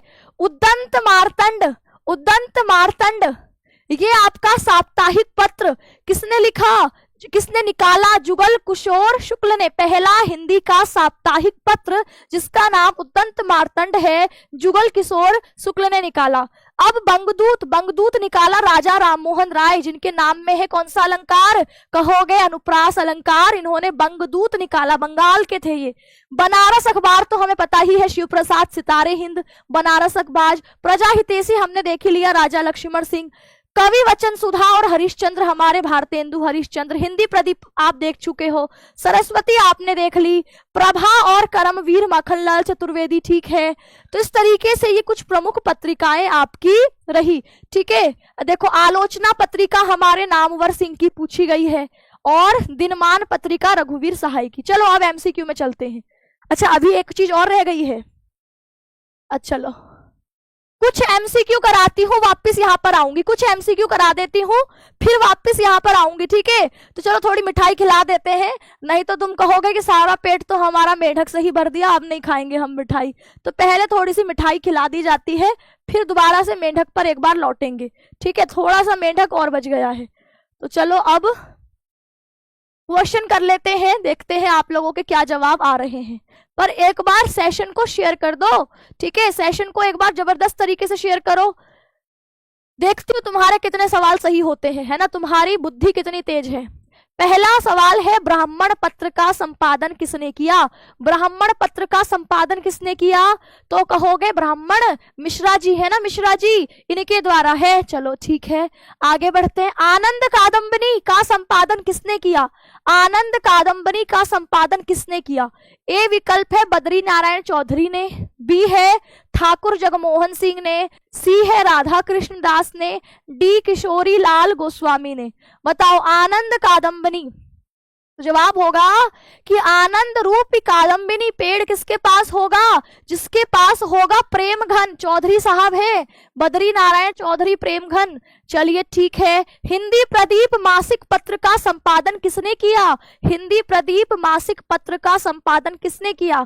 ए विकल्प है बालकृष्ण भट्ट, बी है प्रताप नारायण मिश्र, सी है बद्री नारायण चौधरी, डी है किशोरी लाल गोस्वामी। हिंदी प्रदीप मासिक पत्र का संपादन किसके द्वारा किया गया, तो आपका आएगा कि हिंदी प्रदीप, ये तो हमारे एडिसन साहब है, बालकृष्ण भट्ट। चलिए बहुत बढ़िया। उक्ति व्यक्ति प्रकरण किस शताब्दी की रचना है। अब देखती हूँ तुम्हारी बुद्धि कितनी चल रही थी। उक्ति व्यक्ति प्रकरण के ये किस शताब्दी की है। मैंने आपको 10वीं 12वीं और 14वीं शताब्दी की 3 रचनाएं करी थी। तो 10वीं शताब्दी की थी हमारी राउलवेल रोडा कवि की रचना। 12वीं शताब्दी की उक्ति व्यक्ति प्रकरण, इसके लेखक का नाम बताओ।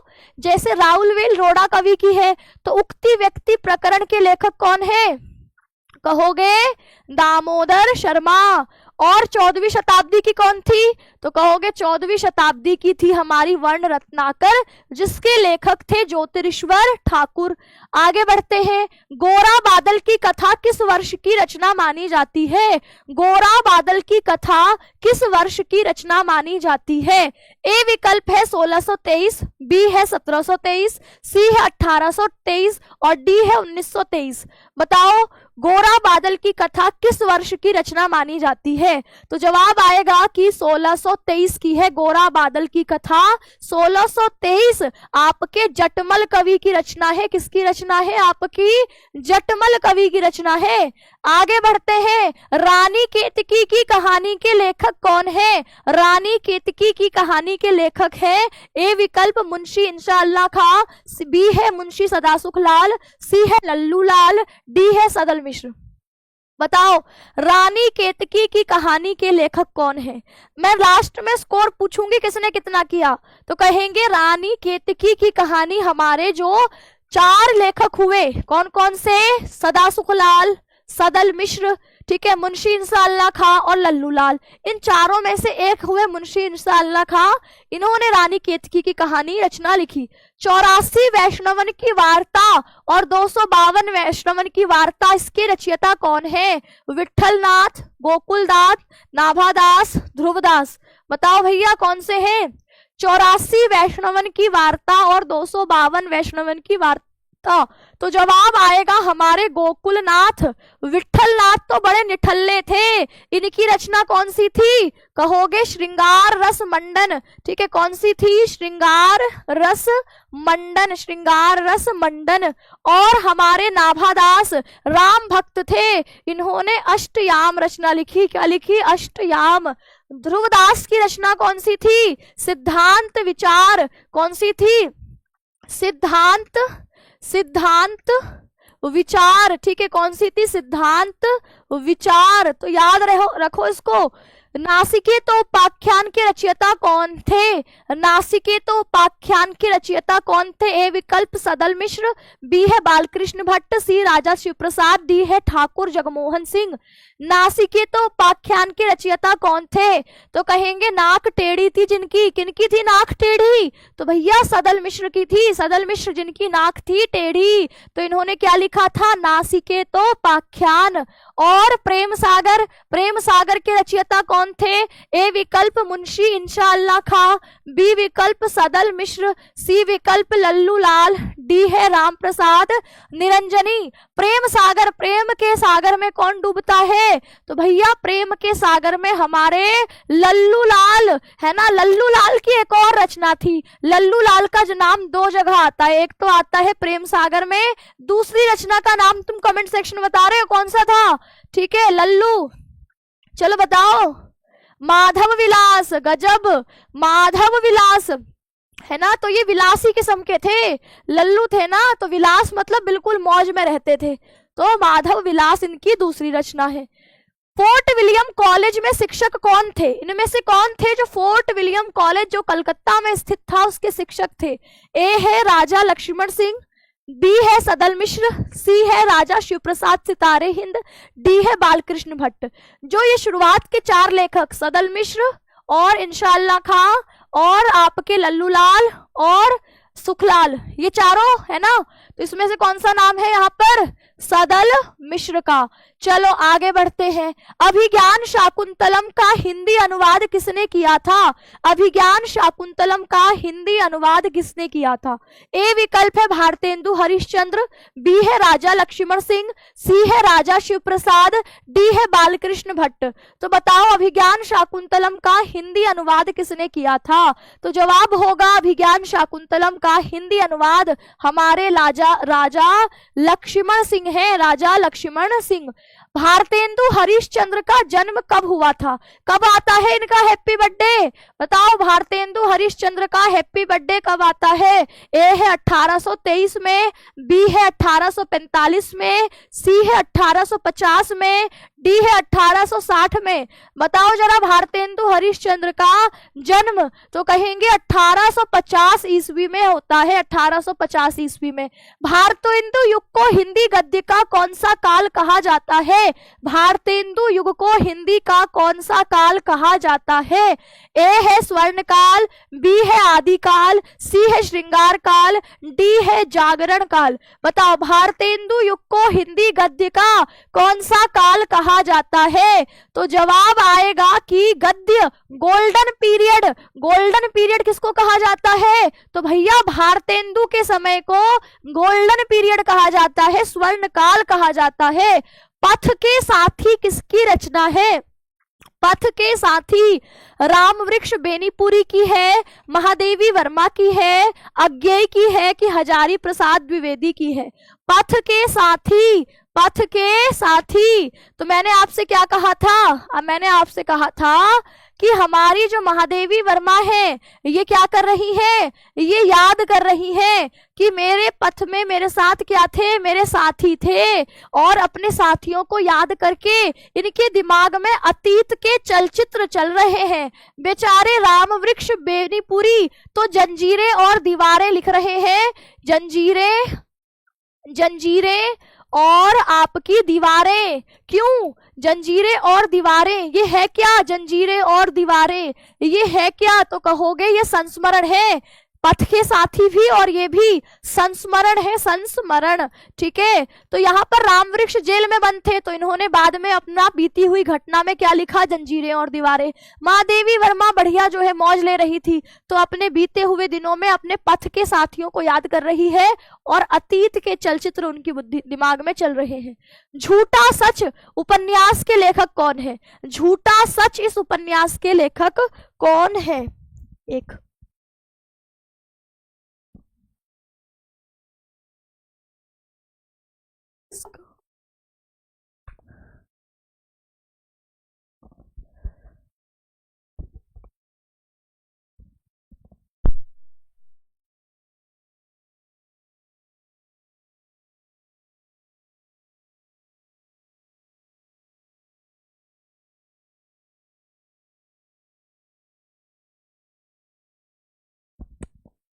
चलिए, तो हमारा झूठा सच, झूठा सच सुन के कुछ याद आ रहा है कि हजारी प्रसाद द्विवेदी जंगल में कल्पलता लगाने गए, है ना, कल्पलता लगाने गए। तो यहाँ पर इन्होंने क्या बताया कि नहीं, जैनेन्द्र कुमार ने बोला कि मैं तुझे जड़ की बात बताता हूँ। तो यहाँ पर यशपाल आ गया, बोला झूठा सच बोलता है ना, झूठा सच बोलता है। ये यशपाल वही पढ़ा लिखा बालक है। कौन सा पढ़ा लिखा बालक?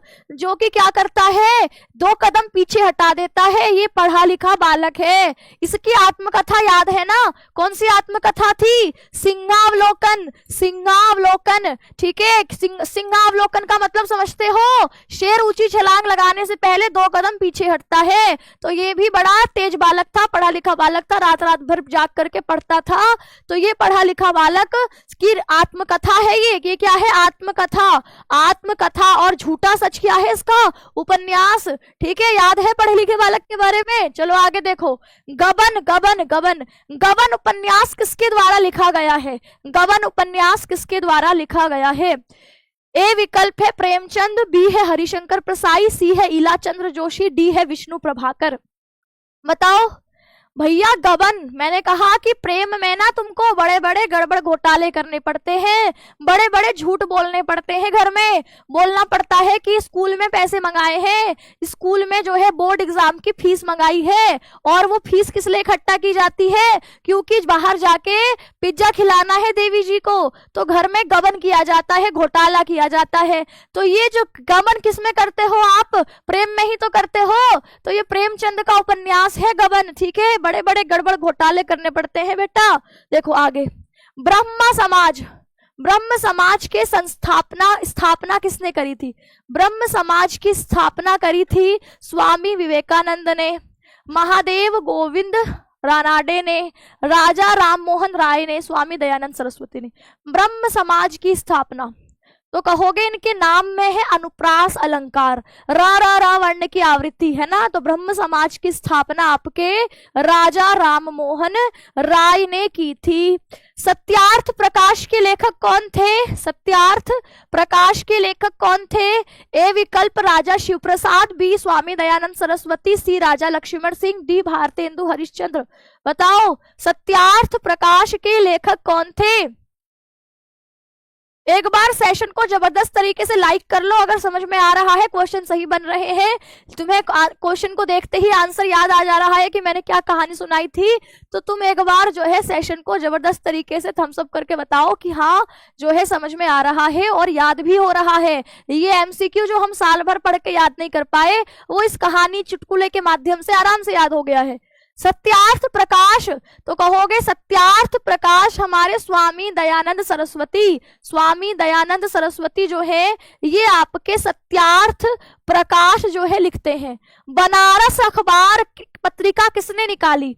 बनारस अखबार पत्रिका किसने निकाली? ए है राजा शिव प्रसाद सितारे हिंद, बी है राजा लक्ष्मण सिंह, सी है मुंशी इंसाल्ला खां, डी है बालकृष्ण भट्ट। बताओ बनारस अखबार, मैंने कहा कि ये जो आपके सितारे हिंद कहते हैं ना अपने आप को, शिव प्रसाद अपने आप को क्या कहते थे? अपुनिच भगवान है ना। तो ये शिव प्रसाद सितारे हिंद ने उर्दू वाली हिंदी का प्रयोग किया और बनारस अखबार निकाल दिए। अखबार शब्द भी देखो आपके हिंदी का नहीं है, तो यहाँ पर बनारस अखबार इन्होंने निकाला। इनके विरोध में कौन खड़े हुए? हमारे राजा लक्ष्मण सिंह। और इन्होंने क्या निकाली? अपनी कौन सी पत्रिका निकाली? प्रजा हितैषी। और इन्होंने कैसी हिंदी बोलनी शुरू करी? जो संस्कृत की जैसी थी, संस्कृत निष्ठ थी, संस्कृत के शब्दों का जिसमें इस्तेमाल होता था। देखो अगला ही सवाल, प्रजा हितैषी पत्रिका का प्रकाशन कहां से हुआ था? बताओ प्रजा हितैषी पत्रिका का संपादन आपके कहां से किया गया था? बताओ एक बार। ए विकल्प वाराणसी, बी दिल्ली, सी आगरा, डी लखनऊ। तो कहोगे प्रजा हितैषी आपके जैसे ये शिव प्रसाद सितारे हिंद थे, ये आपके बनारस से निकाले। तो ये कहां से निकाले? ये बोले हम आगरा वाले हैं बबुआ, हमसे बच के रहना जरा, ठीक है, हमसे पंगे लेने की जरूरत नहीं हो गए तुम बनारस वाले, हमको भी कम मत समझियो, हम भी आगरा वाले हैं, ताजमहल याद दिला देंगे। चलो अब देखो राजा भोज का सपना, राजा भोज का सपना, इसके लेखक कौन है? राजा भोज का सपना। तो राजा शिव प्रसाद सितारे हिंद, राजा शिव प्रसाद सितारे हिंद जो है इनको राजा भोज का सपना आता था, इसलिए इन्होंने अपने नाम के आगे राजा लगा दिया है ना। तो इनको किसका सपना आता था? शिव प्रसाद को राजा भोज का, ठीक है। तो आपके इन्होंने अपने नाम के आगे ही क्या लगा दिया? राजा लगा दिया। अब देखो हिंदी गद्य के विकास का स्वर्ण काल किसे कहा जाता है? हिंदी गद्य के विकास का स्वर्ण काल किसे कहा जाता है? ए है प्राचीन काल को, बी भारतेंदु युग को, सी मध्य काल को, डी आधुनिक काल को। तो कहेंगे हिंदी गद्य के विकास का स्वर्ण काल हम किसको कहते हैं? तो स्वर्ण काल हम कहते हैं भारतेंदु युग को, है ना। भारतेंदु युग को हम गोल्डन पीरियड कहते हैं। प्रेम सागर किसकी रचना है? प्रेम सागर किसकी रचना है? ए विकल्प लल्लू लाल की, बी राजा शिव प्रसाद की, सी भारतेंदु की, डी पंडित दौलत राम की। बताओ प्रेम के सागर में कौन डुबकियां लगाता है? तो जवाब आएगा हमारे लल्लू लाल जी। ईसाई मिशनरियों ने किस पवित्र ग्रंथ का खड़ी बोली में अनुवाद किया? ईसाई मिशनरियां क्या कर रही थी? ट्रेंड फॉलो कर रही थी। ट्रेंड कौन सा चल रहा है आजकल इंस्टाग्राम पे कि शर्मा की दुल्हन जो ब्याह के आई संग 2 सीटर सोफा ले आई, पड़ गया नाम सरमाइन का सोफा, हाय रे सरमाइन का सोफा।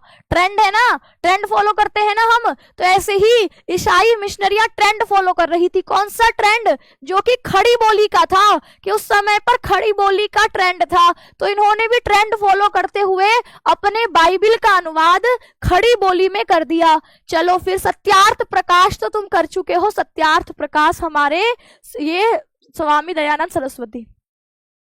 अब बताओ इतिहास तिमिर नाशक, इतिहास तिमिर नाशक ये रचयिता, अब ये इसमें अटक जाओगे तुम, ठीक है। अब बताओ इतिहास तिमिर नाशक के रचयिता कौन है? इतिहास तिमिर नाशक के रचयिता कौन है?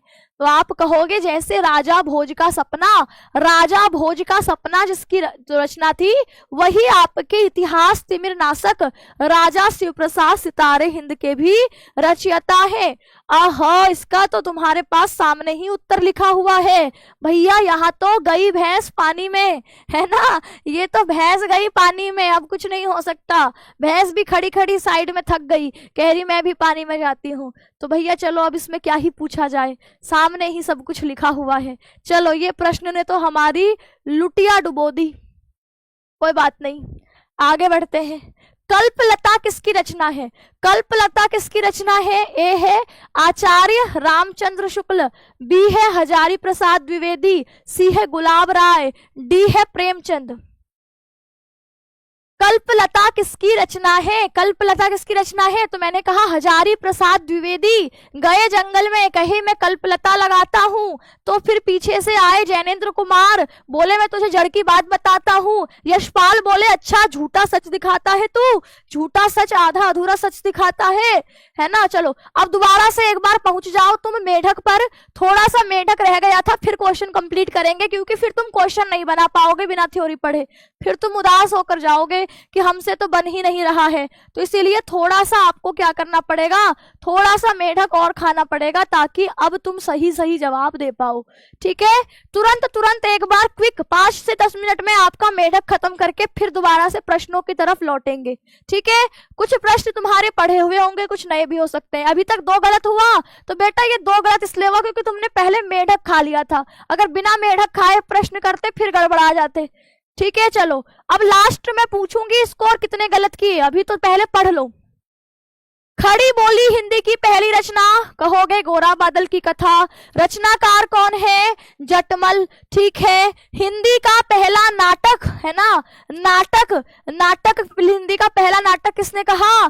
तो कहा गोपाल चंद्र गिरिधर दास, गोपाल चंद्र गिरिधर दास। देखो स्कूल जाना पड़ता था ना शुरुआत में, तो बड़ा नाटक करते थे कि नहीं करते थे? क्या कहते थे? हम नहीं जाइबो, है ना, हम नहीं जाइबो नाटक, है ना, हम तो है बड़ा भयंकर पेट में दर्द हो रही है, हम नहीं जाइबो आज स्कूल, हम तो यहीं पढ़िबो, हम तो घर में ही रहिबो, हम नहीं जाइबो स्कूल, ऐसे ऐसे करके रोते थे। तो ये जो तुम स्कूल जाने पे रोने की नौटंकी करते थे, यही हमारा हिंदी का पहला नाटक नहुस, हम नहीं जाइबो, है ना, हम नहीं जाइबो। तो ये जो तुमने हिंदी का पहला नाटक है, इसकी रचना कौन है? नहुस, गोपाल चंद्र गिरिधर दास। अब गोपाल चंद्र गिरिधर दास कह रहे थे इसीलिए नहीं जाइबो कि तुमने हमारा नाम या तो गोपाल चंद्र ही रखिबो या गिरिधर दास ही रखिबो। ये क्या नाम भाई, गोपाल चंद्र भी रख दिए, गिरिधर दास भी रख दिए। तो ये इसीलिए नौटंकी करते थे, स्कूल में बच्चे चिढ़ाते थे कि तेरे को हम गोपाल चंद्र बोले कि गिरिधर दास। तो इसीलिए ये नाटक करते थे स्कूल जाने में, और इन्होंने जो पहला नाटक लिखा वो नहुस लिखा। ठीक है, चलो आगे देखते हैं। हिंदी का पहला उपन्यास, तो भैया ये लाला जी जो बेचारे अपने दुकान में काम करने वाला लड़का जो अपने आप को रणधीर सिंह समझ रहा था, रणधीर, है ना, प्रेम मोहिनी में फंसा हुआ था, संयोगिता के स्वयंवर के सचने सपने सजा रहा था। ये जो लाला साहब हैं, इन्होंने उस बेचारे की परीक्षा ली, और परीक्षा गुरु इनका पहला हिंदी का उपन्यास। अब किशोरी लाल गोस्वामी, है ना, किशोरी लाल गोस्वामी, ये आपके द्विवेदी युग के हैं। देखो बढ़िया हिंदी की कहानी लिख के गए हैं, इंदुमती है किशोरी, कुछ ऐसा इंतजाम हो जाए। तो ये किशोरी लाल गोस्वामी ने बढ़िया इंतजाम कर दिया और इंदुमती कहानी लिख दी। हिंदी का पहला यात्रावृत्त, है ना, पहला यात्रावृत्त, भैया पहली घुमक्कड़ी यात्रा समझते हैं कि भैया पहली घुमक्कड़ी। अभी तो देखो जब तक घर वालों से पैसे लेने तब तक तो घूमने को मिलेगा नहीं, जिस दिन तुम खुद कमाने लग जाओगे तुम अपनी पहली घुमक्कड़ी करके आओगे। तो ये जो भारतेंदु हरिश्चंद्र है, इन्होंने पहली घुमक्कड़ी करी। इनको जब इन्होंने अपनी बहुत सारी किताबें लिखी, इनकी जेब में आया बढ़िया पैसा, तो ये घुमक्कड़ी लिखने चले गए, घुमक्कड़ी करने, और घुमक्कड़ी करके इन्होंने पहला यात्रावृत्त लिखा। और कहाँ घूम के आए? सरयू पार की यात्रा करके आए, क्योंकि सरयू पार कौन रहती थी? तो भैया तुम समझ जाओ, बताने की जरूरत नहीं है। तो भारतेंदु हरिश्चंद्र अपनी पहली कमाई से जाकर के आपके घूम के आए हैं, सरयू पार की यात्रा करके आए हैं, और आकर के बढ़िया जो है कहानी लिखी है सरयू पार की यात्रा। हिंदी का पहला आधुनिक एकांकी, पहला आधुनिक एकांकी, देखो, डॉक्टर राम कुमार वर्मा, डॉक्टर के पास तुम कब जाते हो? जब तुम्हारी क्या होती है, आंखें दुखती हैं। तो डॉक्टर राम कुमार वर्मा ने देखा कि इतिहास में एक आदमी हुआ जिसका नाम था पृथ्वीराज, वो बहुत युद्ध करता था, है ना, तो उसकी आंखें खराब थी। तो इन्होंने पृथ्वीराज की आंखों पर ही एक एकांकी लिख दिया। एकांकी क्या होता है? नाटक का एक छोटा सा हिस्सा। जैसे नाटक बहुत सारे अंकों में चलता है, तो यहाँ पर जो आपके एकांकी होता है ये एक अंक में खत्म हो जाता है, एक एपिसोड में खत्म। तो ये डॉक्टर राम कुमार वर्मा इतिहास पढ़ रहे थे, पृथ्वीराज दिखा, इसकी आंखें पढ़ने लग गए, तो पृथ्वीराज की आंखें, है ना। हिंदी की पहली आत्मकथा, भैया आत्मकथा क्या होती है कि मैं तुम्हें अपने जीवन के बारे में बताऊं, है ना। अब देखो, जीवन के बारे में तुम बताओगे तो बहुत सारी बातें छुपाने वाली होती, किसी को नहीं बताई जाती, है ना, आपकी सीक्रेट होती है, वो भी बहुत भयंकर वाला। अब वो कैसे बताएं? तो पहली बार जिसने आत्मकथा लिखी वह बेचारा अपने बारे में पूरा बता ही नहीं पाया, आधा बता पाया। तो हिंदी की पहली आत्मकथा कौन सी थी? अर्ध कथा, आधी ही बता पाया, पूरी बताया ही नहीं पाया, क्योंकि जीवन में बहुत सारे ऐसे कांड थे जो किसी को बताए नहीं जा सकते थे। इसीलिए यहाँ पर हिंदी की पहली आत्मकथा अर्ध कथा थी, आधी कथा थी। किसने लिखी? बनारसी दास। भैया बनारसी दास भी कम जो है रसीले आदमी नहीं थे, तभी बेचारे आधी कथा लिख कर गए हैं। नाम ही देखो जिनका बनारसी बाबू है, तो ये आपके अपने बारे में पूरा कैसे लिख सकते थे। अब देखो, हिंदी का पहला रिपोर्टाज, हिंदी का पहला रिपोर्टाज, ठीक है, पहला रिपोर्टाज डॉक्टर शिवदान सिंह चौहान, शिवदान सिंह चौहान ने हिंदी का पहला रिपोर्टाज लिखा, लक्ष्मीपुरा। क्या लिखा? लक्ष्मीपुरा। ये क्या है? हिंदी का पहला रिपोर्टाज। रचयिता कौन है? डॉक्टर शिवदान सिंह। फिर हिंदी की पहली डायरी आई, डायरी आई। भैया डायरी लिखते हो कि नहीं लिखते हो? तो कहोगे डायरी लिखते हो। देखो, डायरी लिखोगे तो छुपा के रखना, कोई पढ़ लिया तो सारी पोल पट्टी खुल जाएगी, है ना। तो हम लोग लिखते थे पहले डायरी, पर हमारी डायरी कुछ ही दिन छुपी रहती थी, फिर पकड़ी जाती थी, फिर घर में जो है ढंग से कुटाई होती थी। वो कपड़े को मारने वाला आता था ना, उससे हमको मारा जाता था फिर। तो ये जो हिंदी की पहली डायरी है ये नरदेव शास्त्री की है। किसकी है? नरदेव शास्त्री की, ठीक है, नरदेव शास्त्री की है आपकी हिंदी की पहली डायरी। अब इन्होंने क्या लिखा था? वेद तीर्थ की जेल डायरी, ठीक है। हिंदी का पहला भेंट वार्ता, हिंदी की पहली भेंट वार्ता रत्नाकर तथा प्रेमचंद, जो कि बनारसी लाल चतुर्वेदी की थी। हिंदी का पहला पत्र संग्रह, हिंदी का पहला गद्य काव्य, तो ये आपका राय कृष्णदास की साधना। चलो फिर आगे बढ़ते हैं। अब एक एक बार अपने सारे इतिहास के जो गद्य कवि है ना आपके देखो, इतिहास के जितने गद्य कवि हैं एक बार देखो। वासुदेव शरण अग्रवाल, इनका राष्ट्र का स्वरूप निबंध आप पढ़ते हो, इनकी कुछ प्रमुख रचनाएं तुम्हें पता होनी चाहिए। खैर मैं तुम्हें कल इनको ट्रिक से जब साहित्यिक परिचय बता रही होंगी तो इनको याद करने की ट्रिक भी बताऊंगी, लेकिन एक बार फिर भी तुम इस पर नजर मारते हुए चलो कि पृथ्वी पुत्र, भारत की एकता, वाग्धारा, कल्प वृक्ष, माता भूमि, कला और संस्कृति, राष्ट्र का स्वरूप, पाणिनि कालीन भारत, कन्हैया लाल मिश्र प्रभाकर की रचनाएं भी पता होनी चाहिए, इनकी भी देखो, है ना। चलो आगे देखो, हमारे आचार्य हजारी प्रसाद द्विवेदी, इनकी भी मैं आपको पाठ्यक्रम में जब मैं साहित्यिक परिचय कराऊंगी तो वहां रचनाएं कराऊंगी, है ना। तो वहां भी आपके जो है एमसीक्यू में सवाल बनता है इनसे, ठीक है, इनसे एमसीक्यू में सवाल बनेगा, प्रोफेसर जी सुंदर रेड्डी से भी। तो इस तरीके से यहाँ पर एक एक बार इनको पढ़ते हुए चलना। चलो अब मैं आपको वापस क्वेश्चंस पर ले जाती हूँ, वापस क्वेश्चन पर ले जाते हैं और देखते हैं कि अब तुम कितने सही जवाब देते हो और कितने गलत जवाब देते हो, ठीक है। फिर क्लास को करेंगे खत्म, क्योंकि अब हमारे पास रह गए हैं 20 मिनट। इसके बाद हम 4 बजे दोबारा मिलेंगे और हम पत्र और निबंध को आज निपटा डालेंगे, पत्र और निबंध को। तो चलिए दोबारा से वापस एमसीक्यू पर आते हैं। हिंदी का प्रथम उपन्यास कौन सा है? हिंदी का प्रथम उपन्यास कौन सा है? तो हिंदी का प्रथम उपन्यास आपका परीक्षा गुरु है। चलिए फिर आगे बढ़ते हैं, फटाफट मिठाई खाकर खत्म करो, फिर 4 बजे दोबारा से पत्र और निबंध 15 नंबर, ठीक है, 15 नंबर मात्र एक क्लास से हम पत्र और निबंध बढ़िया तरीके से कर लेंगे तो 15 नंबर पेपर के लिए पक्के हो जाएंगे। तो ठीक है, 4 बजे जुड़ेंगे, 1 घंटा छुट्टी, 3 से 4 सो जाना आराम से, ठीक है। हिंदी की पहली आत्मकथा, बताओ, मैंने कहा पहली बार आत्मकथा बताने जाओगे ना बेटा, पूरा सच नहीं बता पाओगे, है ना। वो तो बेचारे बनारसी दास जो है वो बड़े रंगीले मिजाज के थे, तो पूरा लिख ही नहीं पाए अपने बारे में, तो वो आधा ही कह पाए, इसलिए पहली आत्मकथा अर्ध कथा। हिंदी साहित्य की प्रथम आधुनिक कहानी कौन सी है? हिंदी साहित्य की प्रथम आधुनिक कहानी बताओ कौन सी है? पंच परमेश्वर, कछुआधरम, इंदुमती या भूले बिसरे चेहरे? देखो, पंच परमेश्वर प्रेमचंद की रचना, कछुआधरम चंद्रधर शर्मा गुलेरी। मैंने कहा था ना भैया, कछुए की तरह पीठ है, कोई इनका कुछ बिगाड़ नहीं सकता। भूले बिसरे चेहरे भगवती चरण वर्मा, और बचा कौन सा? इंदुमती। तो किशोरी लाल गोस्वामी की पहली कहानी इंदुमती। माटी की मूर्तें किस गद्य विधा से संबंधित हैं? माटी की मूर्तें, ये संस्मरण है, रेखा चित्र है। अरे अरे, ये क्या, फिर से गई भैंस पानी में, फिर से भैंस पानी में चली गई। भैया, भैंस भी किनारे खड़ी नहीं रह पा रही है, बार बार जाकर पानी पे गिर जाती है। बताया था ना, आपकी माटी की मूर्तें। राम वृक्ष बेनीपुरी बेचारे जेल में रहे थे, अकेले थे वहां। राम वृक्ष बेनीपुरी जो कि जेल में थे और अकेले थे वहां, तो फिर अकेले अकेले क्या करते? मिट्टी की मूर्तें बनाने लगे, है ना। तो माटी की मूर्तें बनाने लगे। साधना, साधना किस गद्य विधा की रचना है? साधना किस गद्य विधा की रचना है? तो आप कहेंगे ए गद्य काव्य है, आत्मकथा है, संस्मरण, रिपोर्टाज। साधना याद है ना?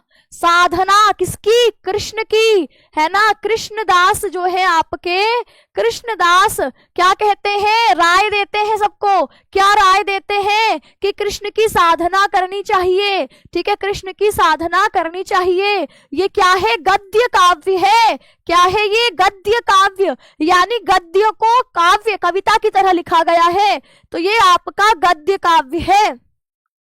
सिंहावलोकन, सिंहावलोकन किसकी आत्मकथा है?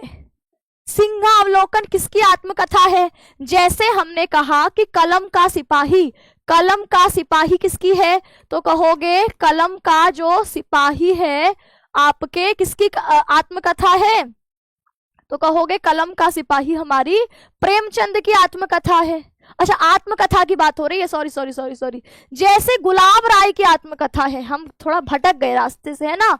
गुलाब राय की आत्मकथा है, कौन सी है बताओ आत्मकथा? मेरी असफलताएं।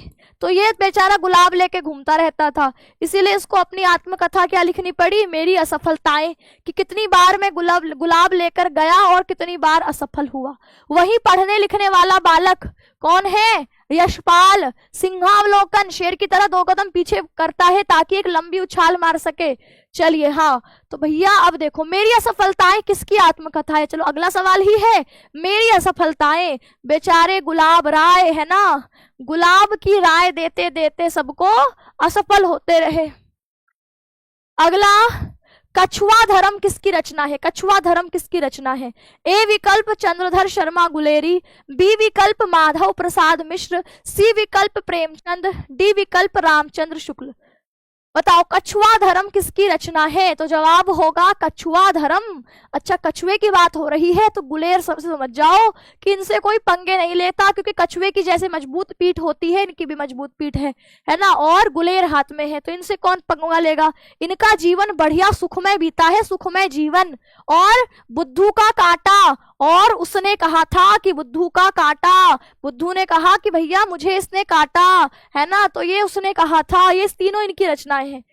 अब देखो, भूले बिसरे चित्र किसकी कृति है? भूले बिसरे चित्र, भूले बिसरे चेहरे किसकी रचना है? हजारी प्रसाद द्विवेदी, बी विकल्प भगवती चरण वर्मा, सी प्रेमचंद, डी रामचंद्र शुक्ल।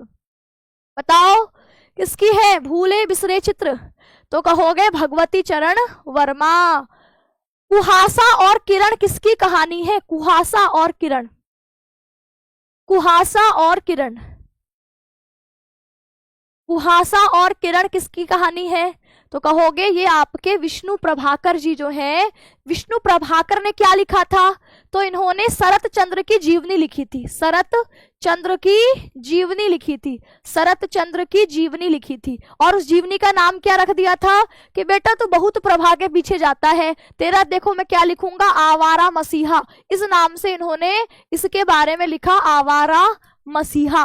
और इनकी कहानी का नाम क्या था? कुहासा और किरण। चलिए बहुत बढ़िया। हिंदी का प्रथम नाटक कौन सा है? हिंदी का प्रथम नाटक है नहुस, चंद्रगुप्त, शकुंतला, अंधायुग। आपके बताइए हिंदी का प्रथम नाटक। तो भैया नाटक कब? हिंदी का पहला नाटक। तो स्कूल जाते वक्त तुम पहला नाटक करते थे कि हम नहीं जाइबो, हम स्कूल नहीं जाइबो। तो नहीं जाइबो, क्यों नहीं जाइबो? क्योंकि बच्चा के लोग कहत है कि तोहार नाम गोपाल चंद्र बा कि गिरिधर दास बा, तो हम बहुत कंफ्यूज आ जाए। ठीक है, हम तो नहीं जाइब स्कूल। तो ये बढ़िया पहला नाटक है, पहली नौटंकी है। चलो आगे। हिंदी की प्रथम पत्रिका कवि वचन सुधा के संपादक कौन थे? हिंदी की पहली पत्रिका कवि वचन सुधा के संपादक कौन थे? बालकृष्ण भट्ट, भारतेंदु हरिश्चंद्र, प्रेमचंद, महावीर प्रसाद द्विवेदी। तो कहेंगे यहाँ पर हिंदी की पहली पत्रिका हमारे भारतेंदु हरिश्चंद्र जी। ठीक है। गबन किस विधा की रचना है? गबन, गबन भैया गबन याद आया? गबन गड़बड़ घोटाला, वो जो तुमने स्कूल की फीस के नाम पर घोटाला किया है ना? किस लिए घोटाला किया है? कि देवी जी को पिज्जा खिलाना है। तो ये जो तुमने गबन किया है ना, ये क्या है? ये एक उपन्यास है। ठीक है, अभी तुम आगे क्या रचने वाले हो? उपन्यास रचने वाले हो। प्रेमचंद का उपन्यास है गबन। चलो आगे देखते हैं। चंद्रकांता, चंद्रकांता उपन्यास। चंद्रकांता क्या है? उपन्यास। इसके कौन से लेखक हैं? चंद्रकांता उपन्यास के लेखक। तो तुमको मैंने कहा था मैया मैं तो चंद्र खिलौना ले हूं और मैया आपकी बड़ी होशियार। मैया कहे तू बेटा शेर तो मैं तुझसे सवा शेर, मैं तुझसे 2 अंगल ज्यादा हूं। देख तेरे को कैसे चंद्र खिलौना देती हूँ। थाली में पानी भर के चांद की परछाई दिखा देती है। तो ये कौन है? भैया देवकी, कृष्ण की माता जिसने जन्म दिया है ना, वो कहती है मेरे नंदन मेरे पुत्र तुझे देख मैं चंद्रमा की कांति दिखाती हूँ। तो ये इनका उपन्यास है। आगे देखो। चिंतामणि, चिंतामणि भैया चिंता में डूबे रहते हैं कौन? रामचंद्र शुक्ल, प्रेमचंद, महादेवी वर्मा, भगवती चरण वर्मा। चिंतामणि किसकी रचना है? चिंतामणि किसकी रचना है? तो कहोगे चिंता में डूबे हुए हमारे रामचंद्र शुक्ल, जिनके नाम के आधार पर हम शुक्ल युग का नामकरण करते हैं, शुक्ल युग कह देते हैं उस युग को। तो ये आपके चिंतामणि इनका निबंध संग्रह है। ये है क्या? इनका निबंध संग्रह है। ठीक है, बहुत सारे निबंधों का संग्रह है, निबंधों का यह संग्रह है। ठीक है, आगे बढ़ते हैं। सरस्वती पत्रिका के प्रथम संपादक कौन थे? सरस्वती पत्रिका। अब ये सवाल देखो, प्रथम संपादक हम कहेंगे कि वैसे तो महावीर प्रसाद द्विवेदी इसके संपादक बने, लेकिन ये पहले नहीं थे। इनसे पहले श्याम सुंदर दास इस पत्रिका के संपादक थे। महावीर प्रसाद द्विवेदी तो 1903 में इसके संपादक बने हैं, 1903 ईस्वी में। तो इसके पत्रिका के पहले संपादक का नाम ऑप्शन में है नहीं, श्याम सुंदर दास है। तो अभी फिलहाल उसको हम महावीर प्रसाद द्विवेदी ही रखते हैं। हंस पत्रिका के संस्थापक कौन है? हंस पत्रिका के संस्थापक है प्रेमचंद, आचार्य महावीर प्रसाद द्विवेदी, माखनलाल चतुर्वेदी, गणेश शंकर विद्यार्थी। हंस पत्रिका के संस्थापक कौन थे? तो जवाब आएगा कि हंस आपके ओ मेरी हंसिनी, ओ मेरी हंसिनी है ना। तो प्रेमचंद भी बड़े रंगीले आदमी थे। तो ये आपके हंस पत्रिका निकालते हैं कि ओ मेरी हंसिनी, ओ मेरी हंसिनी है ना। कर्मवीर पत्रिका का संपादन किसने किया? कर्मवीर पत्रिका का संपादन किया आपके माखन लाल चतुर्वेदी, जयशंकर प्रसाद, राम वृक्ष बेनीपुरी के विष्णु प्रभाकर। तो कहेंगे कि यहाँ पर कर्मवीर पत्रिका हमारी माखनलाल चतुर्वेदी भाई साहब ने लिखी है। कलम का सिपाही किसकी जीवनी है? कलम का सिपाही किसकी जीवनी है? बताओ किसकी है? ए है महादेवी वर्मा, बी है प्रेमचंद, सी है विष्णु प्रभाकर, डी है राम वृक्ष बेनीपुरी। तो कहोगे कलम का सिपाही ये आपके विष्णु प्रभाकर क्या कहते हैं कि अच्छा सॉरी आपके प्रेमचंद, कलम का सिपाही आपके प्रेमचंद की जीवनी है, जो कि किसने लिखी है?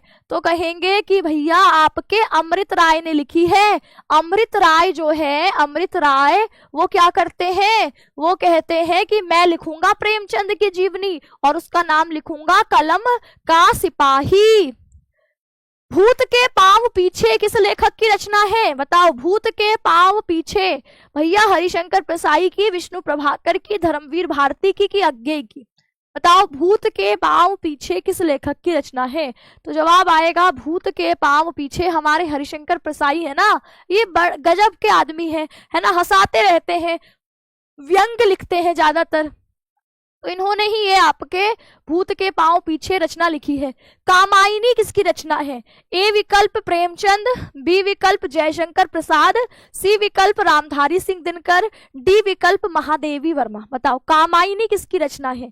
तो जवाब आएगा कामायनी हमारी जयशंकर प्रसाद, ठीक है, जयशंकर प्रसाद, जिसका एक हिस्सा आप लोग श्रद्धा मनु अपने खंड में, पद्य खंड में देखते हैं। गुनाहों के देवता इस उपन्यास के लेखक कौन है? गुनाहों के देवता, बताओ, गुनाहों के देवता इस उपन्यास के लेखक कौन है? भैया बताओ कौन है? तो कहोगे जो हमारी धर्मवीर भारती साहब है ना। ये वैसे तो बड़े धर्म वर्म के कार्यों में लगे रहते हैं, पर धर्म के कार्यों में भी इंसान आपके क्या लिखते हैं, और लोगों के बारे में लिखते हैं कि सारे गुनाहों के देवता हैं, सब गुनाह करते हैं, मैं ही धर्म के कार्य में लगा रहता हूँ, ठीक है। अंधा युग किसकी प्रसिद्ध रचना है? अंधा युग किसकी प्रसिद्ध रचना है? तो कहेंगे हरिशंकर प्रसाई की, धर्मवीर भारती की, रामधारी सिंह दिनकर की कि उपेंद्रनाथ अश्क की? तो कहेंगे कि अंधा युग। तो भैया इन्होंने कहा कि गुनाहों का देवता है ये लोग, ये अंधे युग में है, कलयुग में है, ये अंधे युग में है। तो हमारे धर्मवीर भारती जी। मैला आंचल उपन्यास के लेखक कौन है? मैला हो गया हाय रे मेरा आंचल। तो ये जो मैला आंचल एक उपन्यास है, इसके लेखक जैनेन्द्र कुमार है, अज्ञेय है, फणीश्वर नाथ रेणु है, अमरकांत है। तो आपके पाठ्यक्रम में 4 कहानीकार हैं, ठीक है, जिन्होंने आपकी ध्रुव यात्रा कहानी, पंचलाइट कहानी, ठीक है, ये कहानियां लिखी हैं। आपकी शिवानी जो आपकी लेखिका है लाटी की, तो उनकी रचनाओं के बारे में पढ़ लेना। मैला आंचल उपन्यास किसका है? कहोगे फणीश्वर नाथ रेणु का है। अनाम दास का पोथा, अनाम दास का पोथा किसकी कृति है? अनाम दास का पोथा।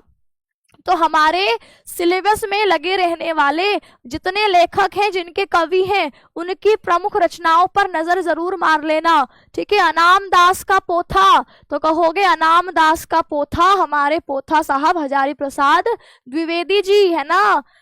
आपके कौन है? आपके हजारी प्रसाद द्विवेदी। कर्मभूमि उपन्यास के रचयिता कौन है? कर्मभूमि उपन्यास के रचयिता कौन है? ए है जयशंकर प्रसाद, बी है प्रेमचंद, सी है महादेवी वर्मा, डी है रामधारी सिंह दिनकर। तो कहेंगे ये है हमारे प्रेमचंद भाई साहब। चलिए, तो अब तुमको एक होमवर्क का दे देते हैं सवाल, और उसके बाद हम लेते हैं तुमसे विदा, क्योंकि अब हो चुका है समय क्लास का, मतलब ओवर है ना। अब देखो, शुरुआत के टाइम टेबल के हिसाब से तुम्हें क्लास में जुड़ना है, ठीक है, क्लास में तुम्हें टाइम टेबल के हिसाब से जुड़ना है। तो अभी हमने एमसीक्यू किए हैं, एमसीक्यू किए हैं, तो यहाँ पर अब आपके 21, 22, 23, 24 का टाइम टेबल है। 21 के टाइम टेबल में सुबह वाली क्लास 9 से 12 वाली क्लास हो चुकी है, पूरा पद्य खंड रिवीजन करवा दिया था। अभी गद्य खंड के एमसीक्यू लिए हैं। अब 4 बजे दोबारा 1 घंटे की छुट्टी के बाद मिलेंगे और निबंध और पत्रों को निपटाएंगे। फिर कल सुबह 9 बजे हम क्या करने वाले हैं? काव्य वाले एमसीक्यू करेंगे, कविता वाले एमसीक्यू करेंगे, और फिर दिन में कल हम गद्यांश आधारित प्रश्नोत्तरों का रिवीजन करेंगे, और शाम को कल रस छंद अलंकार पढ़ेंगे। पूरा स्क्रीनशॉट ले लो। 23 को फिर सुबह संस्कृत खंड, फिर व्याकरण, फिर कहानी का उद्देश्य और साहित्यिक परिचय, और फिर रात को 23 तारीख की रात को हिंदी का गेस्ट पेपर, और 24 तारीख को सुबह 5 बजे से बढ़िया जबरदस्त एक बार फाइनल रिवीजन। तो चलिए स्कोर बता देना, 100 में से 86 आए, गजब। चलो, तो कमेंट सेक्शन में एक बार स्कोर भी बता देना, और आज के होमवर्क के सवाल का आंसर भी बताना। तो सभी प्यारे साथी 4 बजे जुड़ेंगे, तब तक सभी को नमस्कार, धन्यवाद।